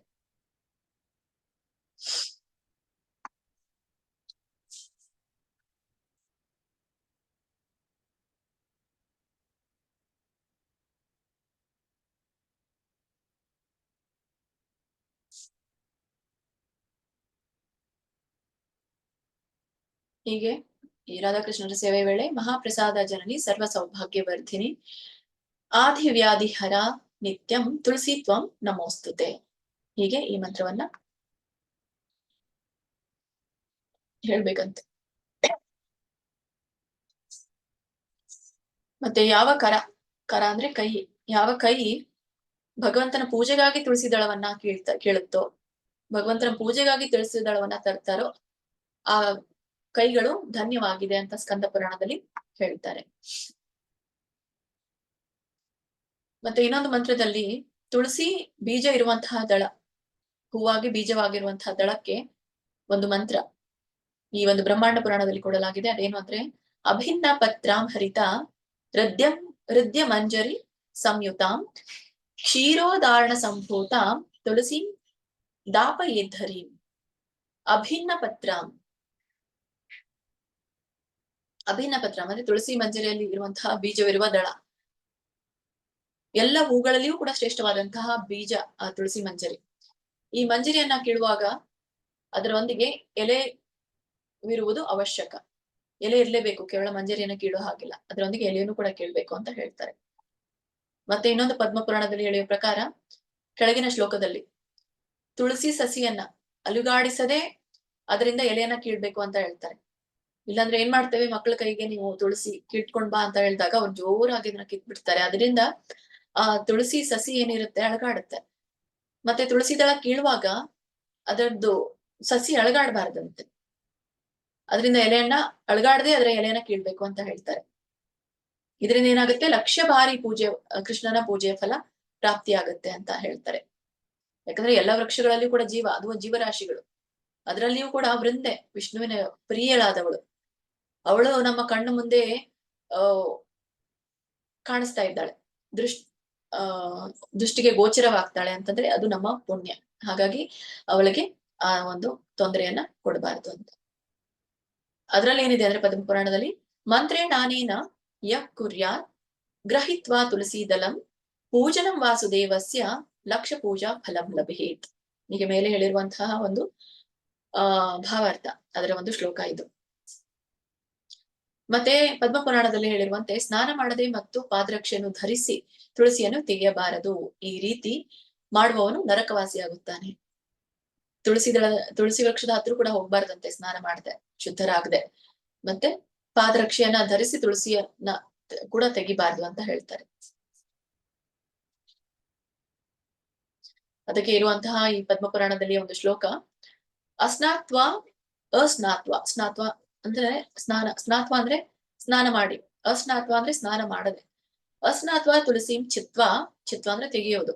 ಸೋಪನತ್ಕ ತಥೈವಚ ಸಯಾತಿ ನರಕಂ ಘೋರಂ ಯಾವಧಾತು ಯಾವಧಾಭೂತ ಸಂಪ್ಲದವಂ. ಅಂತವ್ರು ಮತ್ತೆ ಈ ಸೋಪನತ್ಕ ತಥೈವಚ ಅಂದ್ರೆ ಇಲ್ಲಿ ಪಾದರಕ್ಷೆನ, ಸೋಪನ ಅಂದ್ರೆ ಪಾದರಕ್ಷೆಯನ್ನ ಧರಿಸಿ ತಪಸ್ಕಥೈವ. ಮತ್ತೆ ಅವ್ರು ಏನ್ ಆಗ್ತಾರೆ, ಘೋರವಾದಂತಹ ನರಕ ಪ್ರಾಪ್ತಿಯಾಗುತ್ತೆ ಅಂತ ಹೇಳ್ತಾರೆ.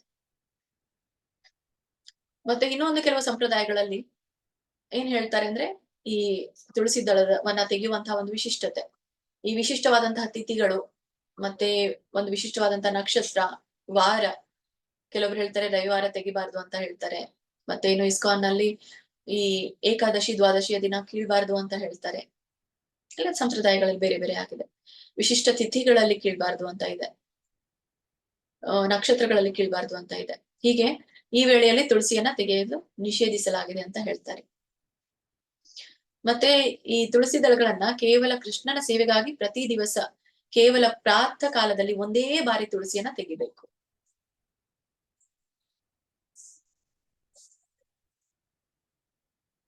ಮತ್ತೆ ಕೆಲವರಿಗೆ ಒಂದೊಂದು ಗೊಂದಲ ಇರುತ್ತೆ, ಈ ನಿಷೇಧಿಸಲಾದಂತಹ ದಿವಸಗಳನ್ನ, ತಿಥಿ ನಕ್ಷತ್ರ ವಾರಗಳನ್ನ ಪಾಲಿಸ್ಬೇಕೋ ಬೇಡವೋ ಅಂತ. ಅಂದ್ರೆ ಕೆಲವೊಂದು ಗೊಂದಲ ಇರುತ್ತೆ. ಕೆಲವೊಂದು ನಿಷೇಧ ದಿನ ಅವ್ರಿಗೆ ಗೊತ್ತಿದ್ರೆ ಅಂತ ಸಂದರ್ಭದಲ್ಲಿ ಅವರು ಕೀಳ್ಬಾರ್ದು. ಸಪೋಸ್ ನಾನ್ ಗೊತ್ತಿದ್ರು ನಾನ್ ಕೀಳ್ತೀನಿ ಅಂತ ಅದ್ರ ಪಾಪ, ಹಾಗಾಗಿ ಗೊತ್ತಿದ್ರು ಅದು ಕೀಳ್ಬಾರ್ದು. ವರಾಹ ಪುರಾಣದಲ್ಲಿ ಇದರ ಉಲ್ಲೇಖ ಇದೆ, ಯಾವಾಗ ಕೀಳ್ಬೇಕು ಅಂತ. ಅಂದ್ರೆ ನಿಷೇಧಿಸಲಾದಂತಹ ದಿವಸಗಳನ್ನ. ನಿಷಿದ್ಧೇ ದಿವಸೇ ಪ್ರಾಪ್ತೆ ಗ್ರಹಣೀಯ ಗಲಿತಂ ದಲಂ ತೇನೈವ ಪೂಜಾಂ ಕುರ್ವಿತ ನ ಪೂಜಾ ತುಳಸೀಂ ವಿನಾ. ಅಂದ್ರೆ ಈ ತುಳಸಿ ದಳ ಇಲ್ಲದೆ ನೀನ್ ಏನೇ ಪೂಜೆ ಮಾಡಿದ್ರು ಕೂಡ, ತೇನೈವ ಪೂಜಾಂ ಕುರ್ವಿತ್ ನ ಪೂಜಾ ತುಳಸೀಂ ವಿನಾ, ನೀವೇನೇ ತುಳಸಿ ದಳ ಇಲ್ಲದೆ ಪೂಜೆ ಮಾಡಿದ್ರು ಕೂಡ ಆ ಪೂಜೆ ಅಪೂರ್ಣವಾದದ್ದು. ಇಂತಹ ನಿಷೇಧ ಸಂದರ್ಭದಲ್ಲಿ ತುಳಸಿ ಸಸಿಯ ಅಡಿಯಲ್ಲಿ ಬಿದ್ದ ಎಲೆಗಳಿಂದ ಪೂಜೆ ಮಾಡಬೇಕು ಅಂತ ಹೇಳ್ತಾರೆ. ಇನ್ನೊಂದು, ಈ ಅದೇ ಪ್ರಕಾರ ಯಾವ ಸ್ಥಳದಲ್ಲಿ ನಿತ್ಯವೂ ಸಾಲಿಗ್ರಾಮದ ಪೂಜೆಯಾಗುತ್ತದೆಯೋ ಅಲ್ಲಿ ನಿಷೇಧವಿದ್ದರೂ ಸಹ ತುಳಸಿಯನ್ನ ತೆಗೆಯಬಾರದು ಅಂತ ಹೇಳ್ತಾರೆ. ನಿಷೇಧವಿದ್ದರೂ ಸಹ ತುಳಸಿಯನ್ನು ತೆಗೆಯಬಹುದು, ನಿಷೇಧವಿದ್ರೂ ಕೂಡ ತುಳಸಿಯನ್ನ ತೆಗೆಯಬಹುದು ಅಂತ ಹೇಳ್ತಾರೆ. ಯಾಕಂದ್ರೆ ಇಲ್ಲಿ ತುಳಸಿ ದಳ ತೆಗಿಬೇಡಿ ಅಂತ ಹೇಳಿರ್ತಾರೆ, ಆದ್ರೆ ಅಲ್ಲಿ ಸಾಲಿಗ್ರಾಮದ ಪೂಜೆ ಆಗ್ತಾ ಇರುತ್ತೆ. ಸಾಲಿಗ್ರಾಮದ ಪೂಜೆ ಆಗ್ತಾ ಇರುತ್ತೆ, ಆದ್ರೆ ನೀವು ತುಳಸಿ ಕೀಳ್ಬಾರ್ದು ಅಂದ್ರೆ ಏನ್ ಅರ್ಥ? ವಿಷ್ಣುವಿಗೆ ಮತ್ತೆ ಸಾಲಿಗ್ರಾಮಕ್ಕೆ ತುಳಸಿ ಅರ್ಪಣೆ ಬೇಕೇ ಬೇಕು. ಅದಕ್ಕಾಗಿ ನೀವು ಅಲ್ಲಿ ನಿಷೇಧ ಇದ್ರೂ ಕೂಡ ತುಳಸಿಯನ್ನ ತೆಗಿಬಹುದು ಎಂಬ ಪ್ರತಿಪಾದವನ್ನು ಅಹ್ನಿಕ್ ಸೂತ್ರಾವಳಿಯಲ್ಲಿ ಹೇಳಲಾಗಿದೆ. ಅಹ್ನಿಕ್ ಸೂತ್ರಾವಳಿ ಅಲ್ಲಿ ಹೀಗಿದೆ ಈ ಸ್ತೋತ್ರ: ಶಾಲಿಗ್ರಾಮ ಶಿಲಾಯಾರ್ಥ ಪ್ರತ್ಯಹಂ ತುಳಸಿ ಕ್ಷಿತೌ ಸಂಕ್ರಾಂತ್ಯಾದೌ ನಿಷೇಧ ಅಪಿ ತುಳಸ್ಯ ವಚಯ ಸ್ಮೃತಃ ಅಂತ ಇದ್ರ ಅರ್ಥ. ಅಂದ್ರೆ ಈ ಸಾಲಿಗ್ರಾಮ ಇದ್ದ ಕಡೆಗೆ ತುಳಸಿಯನ್ನ ಹರಿಬಾರ್ದು ಅಂತ ನಿಷೇಧ ಇದ್ರೂ ಕೂಡ ನೀವು ಅಲ್ಲಿ ತುಳಸಿಯನ್ನ ತೆಗಿಬಹುದು ಅಂತ ಹೇಳ್ತೀವಿ. ಈ ತುಳಸಿ ಪ್ರದಕ್ಷಿಣೆ ಮಂತ್ರವನ್ನ ಈಗಾಗ್ಲೇ ನಿಮ್ಗೆ ಗೊತ್ತು, ಎಲ್ಲರೂ ಕೂಡ ಮಂಗಳಾರತಿಯನ್ನ ಅಟೆಂಡ್ ಆಗಿರ್ತೀರಾ. ಅಲ್ಲಿ ತುಳಸಿ ಪ್ರದಕ್ಷಿಣೆ ಹಾಕುವಾಗ ಹೇಳ್ಬೇಕಾದಂತಹ ಮಂತ್ರ: ಯಾನಿ ಯಾನಿ ಚ ಪಾಪಾನಿ ಬ್ರಹ್ಮ ಹತ್ಯಾಧಿಕಾನಿ ಚ ತಾನಿ ತಾನಿ ಪ್ರಣಶ್ಯಂತಿ ಪ್ರದಕ್ಷಿಣ ಪದೇ ಪದೇ. ಯಾನಿ ಯಾನಿ ಚ ಪಾಪಾನಿ ಬ್ರಹ್ಮ ಹತ್ಯಾಧಿಕಾನಿ ಚ ತಾನಿ ತಾನಿ ಪ್ರಣಶ್ಯಂತಿ ಪ್ರದಕ್ಷಿಣ ಪದೇ ಪದೇ. ಯಾನಿ ಯಾನಿ ಚ ಪಾಪಾನಿ ಬ್ರಹ್ಮ ಹತ್ಯಾಧಿಕಾನಿ ಚ ತಾನಿ ತಾನಿ ಪ್ರಣಶ್ಯಂತಿ ಪ್ರದಕ್ಷಿಣ ಪದೇ ಪದೇ. ಇದರರ್ಥ, ಶ್ರೀಮತಿ ತುಳಸಿ ದೇವಿಗೆ ಪ್ರದಕ್ಷಿಣೆ ಹಾಕಿದರೆ ಸರ್ವ ಪಾಪಗಳು ಮತ್ತು ಬ್ರಹ್ಮ ಹತ್ಯೆಯ ಪಾಪವೂ ಸಹ ನಷ್ಟವಾಗುತ್ತದೆ ಅಂತ. ಮತ್ತೆ ಶ್ರೀ ಕೃಷ್ಣ ಆರತಿ ಕೂಡ ಹೇಳಲಾಗುತ್ತೆ. ಆರತಿಯನ್ನ ಹೇಳಿ ಆ ಪ್ರದಕ್ಷಿಣೆ ಮಂತ್ರವನ್ನ ಹೇಳಲಾಗುತ್ತೆ. ಮೊದಲು ಅಲ್ಲಿ ಹೇಳಿರುವಂತಹ ತುಳಸಿಗೆ ಸ್ನಾನ ಮಾಡುವಾಗ ನಾವು ಆ ತುಳಸಿ ವಂದನೆಯನ್ನ ಹೇಳ್ಬೇಕು 3 ಬಾರಿ. ಆಮೇಲೆ ತುಳಸಿ ಆರತಿಯನ್ನ ಮಾಡ್ಬೇಕು. ಆಮೇಲೆ ತುಳಸಿ ಪ್ರದಕ್ಷಿಣೆ ಮಂತ್ರವನ್ನ ಹೇಳ್ಬೇಕು. ಆಮೇಲೆ ಮತ್ತು 3 ಬಾರಿ ನಾವು ತುಳಸಿ ವಂದನವನ್ನ ಹೇಳ್ಬೇಕು ಅಂತ ಹೇಳಿದ್ರು. ವೃಂದಾಯಿ ತುಳಸಿ ದೇವಿ ಅದೇ ಹೇಳ್ಬೇಕು ತುಳಸಿ ವಂದನೆ. ಈ ತುಳಸಿ ಆರತಿಯನ್ನ ಬರೆದವರು ಶ್ರೀಲ ನರೋತ್ತಮ ದಾಸ್ ಠಾಕೂರ್ ಅವರು ಅಂತ.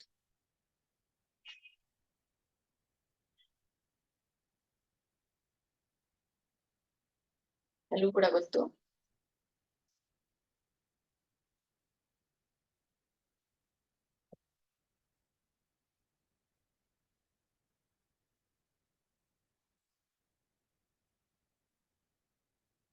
नमो नमः तुलसी कृष्ण प्रेयसी नमो नमः राधा कृष्ण सेवा पावो हे अभिलाषी राधा कृष्ण सेवा पावो हे अभिलाषी नमो नमः तुलसी कृष्ण प्रेयसी नमो नमः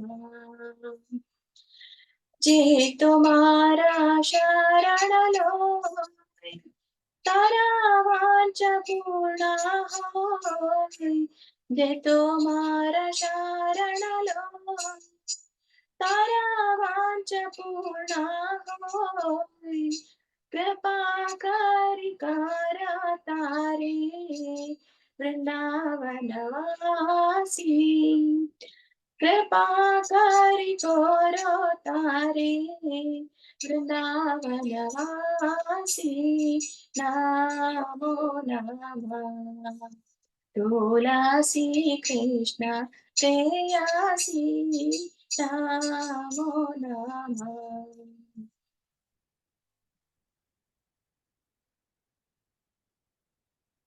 मोराये अभिलाष विलास कुंजे दियो वास मोराये अभिलाष विलास कुंजे दियो वास नयने हरि बो सदा युगल रूपदासी नयने हरि बो सदा युगल रूपदासी नमो नमः तुलसी कृष्ण प्रेयसी नमो नमः ये निवेदनाधरो सखीरानुगता करो ये निवेदनाधरो सखीरानुगता करो सेवाधिकारा दिए करो निज दासी सेवाधिकारा दिए करो निज दासी नमो नमः तुलसी कृष्ण प्रेयसी नमो नमः दीना कृष्ण दासा कोई ये जैन मोरा होय दीना कृष्ण दासा कोई ये जैन मोरा होय श्री राधा गोविंद प्रेमे सदा जनभासी श्री राधा गोविंद प्रेमे सदा जनभासी नमो नमः तुलसी कृष्ण प्रेयसी नमो नमः नमो नमः तुलसी कृष्ण प्रेयसी नमो नमः ಹೀಗೆ ಇದರ ಅರ್ಥನೂ ಕೂಡ ನಾವು ತಿಳ್ಕೊಳ್ಬೇಕು. ಮೊದಲನೇ ಒಂದು ಪಲ್ಲವಿಯಲ್ಲಿ ಹೇ ತುಳಸಿಯೇ ಹೇ ಕೃಷ್ಣ ಪ್ರಿಯೇ ನಾನು ನಿಮ್ಮ ಸಮಕ್ಷಮ ಮೇಲಿಂದ ಮೇಲೆ ಶಿರವನ್ನ ಭಾಗಿಸ್ತೇನೆ, ನಮಸ್ಕಾರ ಮಾಡ್ತೇನೆ. ಮತ್ತೆ ಶ್ರೀ ಶ್ರೀ ರಾಧಾಕೃಷ್ಣರ ಸೇವೆಯನ್ನ ಮಾಡುವ ಏಕೈಕ ಅಭಿಲಾಷೆ ನನ್ನದಾಗಿದೆ ಅಂತ ಹೇಳ್ತಾರೆ. ಮತ್ತೆ ಹೇ ವೃಂದಾವನ ವಾಸಿನಿ ತುಳಸಿಯೇ ಯಾರು ನಿನಗೆ ಶರಣಾಗ್ತಾರೋ ಅವರ ಎಲ್ಲ ಮನೋಬೈಕೆಗಳು ಕೂಡ ಮನೋ ಇಷ್ಟಾರ್ಥಗಳು ಕೂಡ ಪೂರ್ಣವಾಗುತ್ತೆ. ನೀವು ಅವರ ಮೇಲೆ ಕೃಪೆ ಮಾಡಿ ಅವರಿಗೆ ವೃಂದಾವನ ವಾಸಿಯನ್ನಾಗಿಸುತ್ತೀರಿ ಅಂತ ಹೇಳ್ತಾರೆ. ನೀವು ನನಗೆ ವೃಂದಾವನ ಧಾಮದಲ್ಲಿರುವ ಆನಂದ ಕುಂಜದಲ್ಲಿ ವಾಸ ಮಾಡಲು ಅನುಮತಿ ಕೊಡಬೇಕೆಂದು ನನ್ನ ಇಚ್ಛೆಯಾಗಿದೆ. ಒಂದು ನಿಮಿಷ.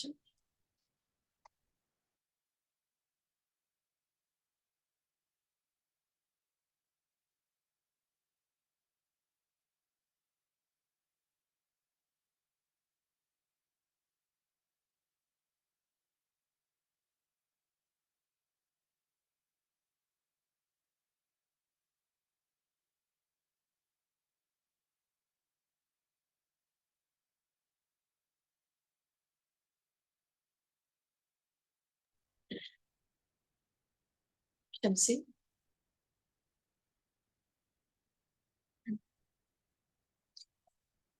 ಮೂರನೇ ಸ್ಟಾಂಜದಲ್ಲಿ ನೀವು ನನಗೆ ವೃಂದಾವನ ಧಾಮದಲ್ಲಿರುವ ಆನಂದ ಕುಂಜದಲ್ಲಿ ವಾಸ ಮಾಡಲು ಅನುಮತಿ ಕೊಡಬೇಕೆಂದು ನನ್ನ ಇಚ್ಛೆಯಾಗಿದೆ. ಈ ಪ್ರಕಾರ ನಾನು ಯಾವತ್ತು ರಾಧಾಕೃಷ್ಣರ ಸುಂದರ ಲೀಲೆಗಳನ್ನು ನೋಡುವವನಂತಾಗುತ್ತೇನೆ ಅಂತ ಹೇಳ್ತು. 4ನೇ ಸ್ಟಾಂಜದಲ್ಲಿ ನೀವು ನನ್ನನ್ನ ವ್ರಜಭೂಮಿಯ ಗೋಪಬಾಲೆಯರ ಅನುಯಾಯಿಯನ್ನು ಆಗಿಸಬೇಕೆಂದು ತಮ್ಮಲ್ಲಿ ಪ್ರಾರ್ಥಿಸುವೆ.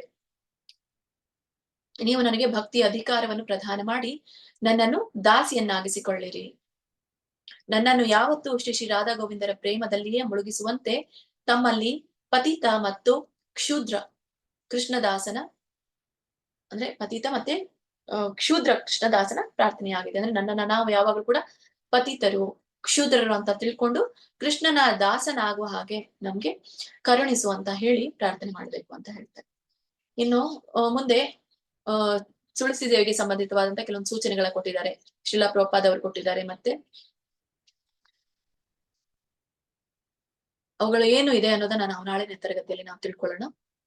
ಇವತ್ತಿನ ತರಗತಿಗೆ ಈ ಶ್ರೀ ತುಳಸಿ ಮಹಾರಾಣಿಯ ಮಹಾತ್ಮೆಯ ತರಗತಿಗೆ ಅಲ್ಪ ವಿರಾಮವನ್ನ ಕೊಡೋಣ. ಇಲ್ಲಿ ನೆರೆದಿರುವಂತಹ ಎಲ್ಲ ಭಕ್ತರಿಗೂ ಕೂಡ ಧನ್ಯವಾದಗಳು. ಏನಾದ್ರೂ ಪ್ರಶ್ನೆಗಳಿದ್ರೆ ಚರ್ಚೆಗಳಿದ್ರೆ ಹ್ಯಾಂಡ್ ರೈಸ್ ಮಾಡಿ. ವಾಂಛಾ ಕಲ್ಪತರುಭ್ಯಶ್ಚ ಕೃಪಾ ಸಿಂಧುಭ್ಯ ಏವ ಚ ಪತಿತಾನಾಂ ಪಾವನೇಭ್ಯೋ ವೈಷ್ಣವೇಭ್ಯೋ ನಮೋ ನಮಃ. ಅನಂತ ಕೋಟಿ ವೈಷ್ಣವ ವೃಂದ ಕಿ ಜೈ. ಶ್ರೀಲ ಪ್ರಭುಪಾದ್ ಕಿ ಜೈ. ಹರೇ ಕೃಷ್ಣ ಕೃಷ್ಣ ಕೃಷ್ಣ ಹರೇ ಹರೇ, ಹರೇ ರಾಮ ರಾಮ ರಾಮ ಹರೇ ಹರೇ.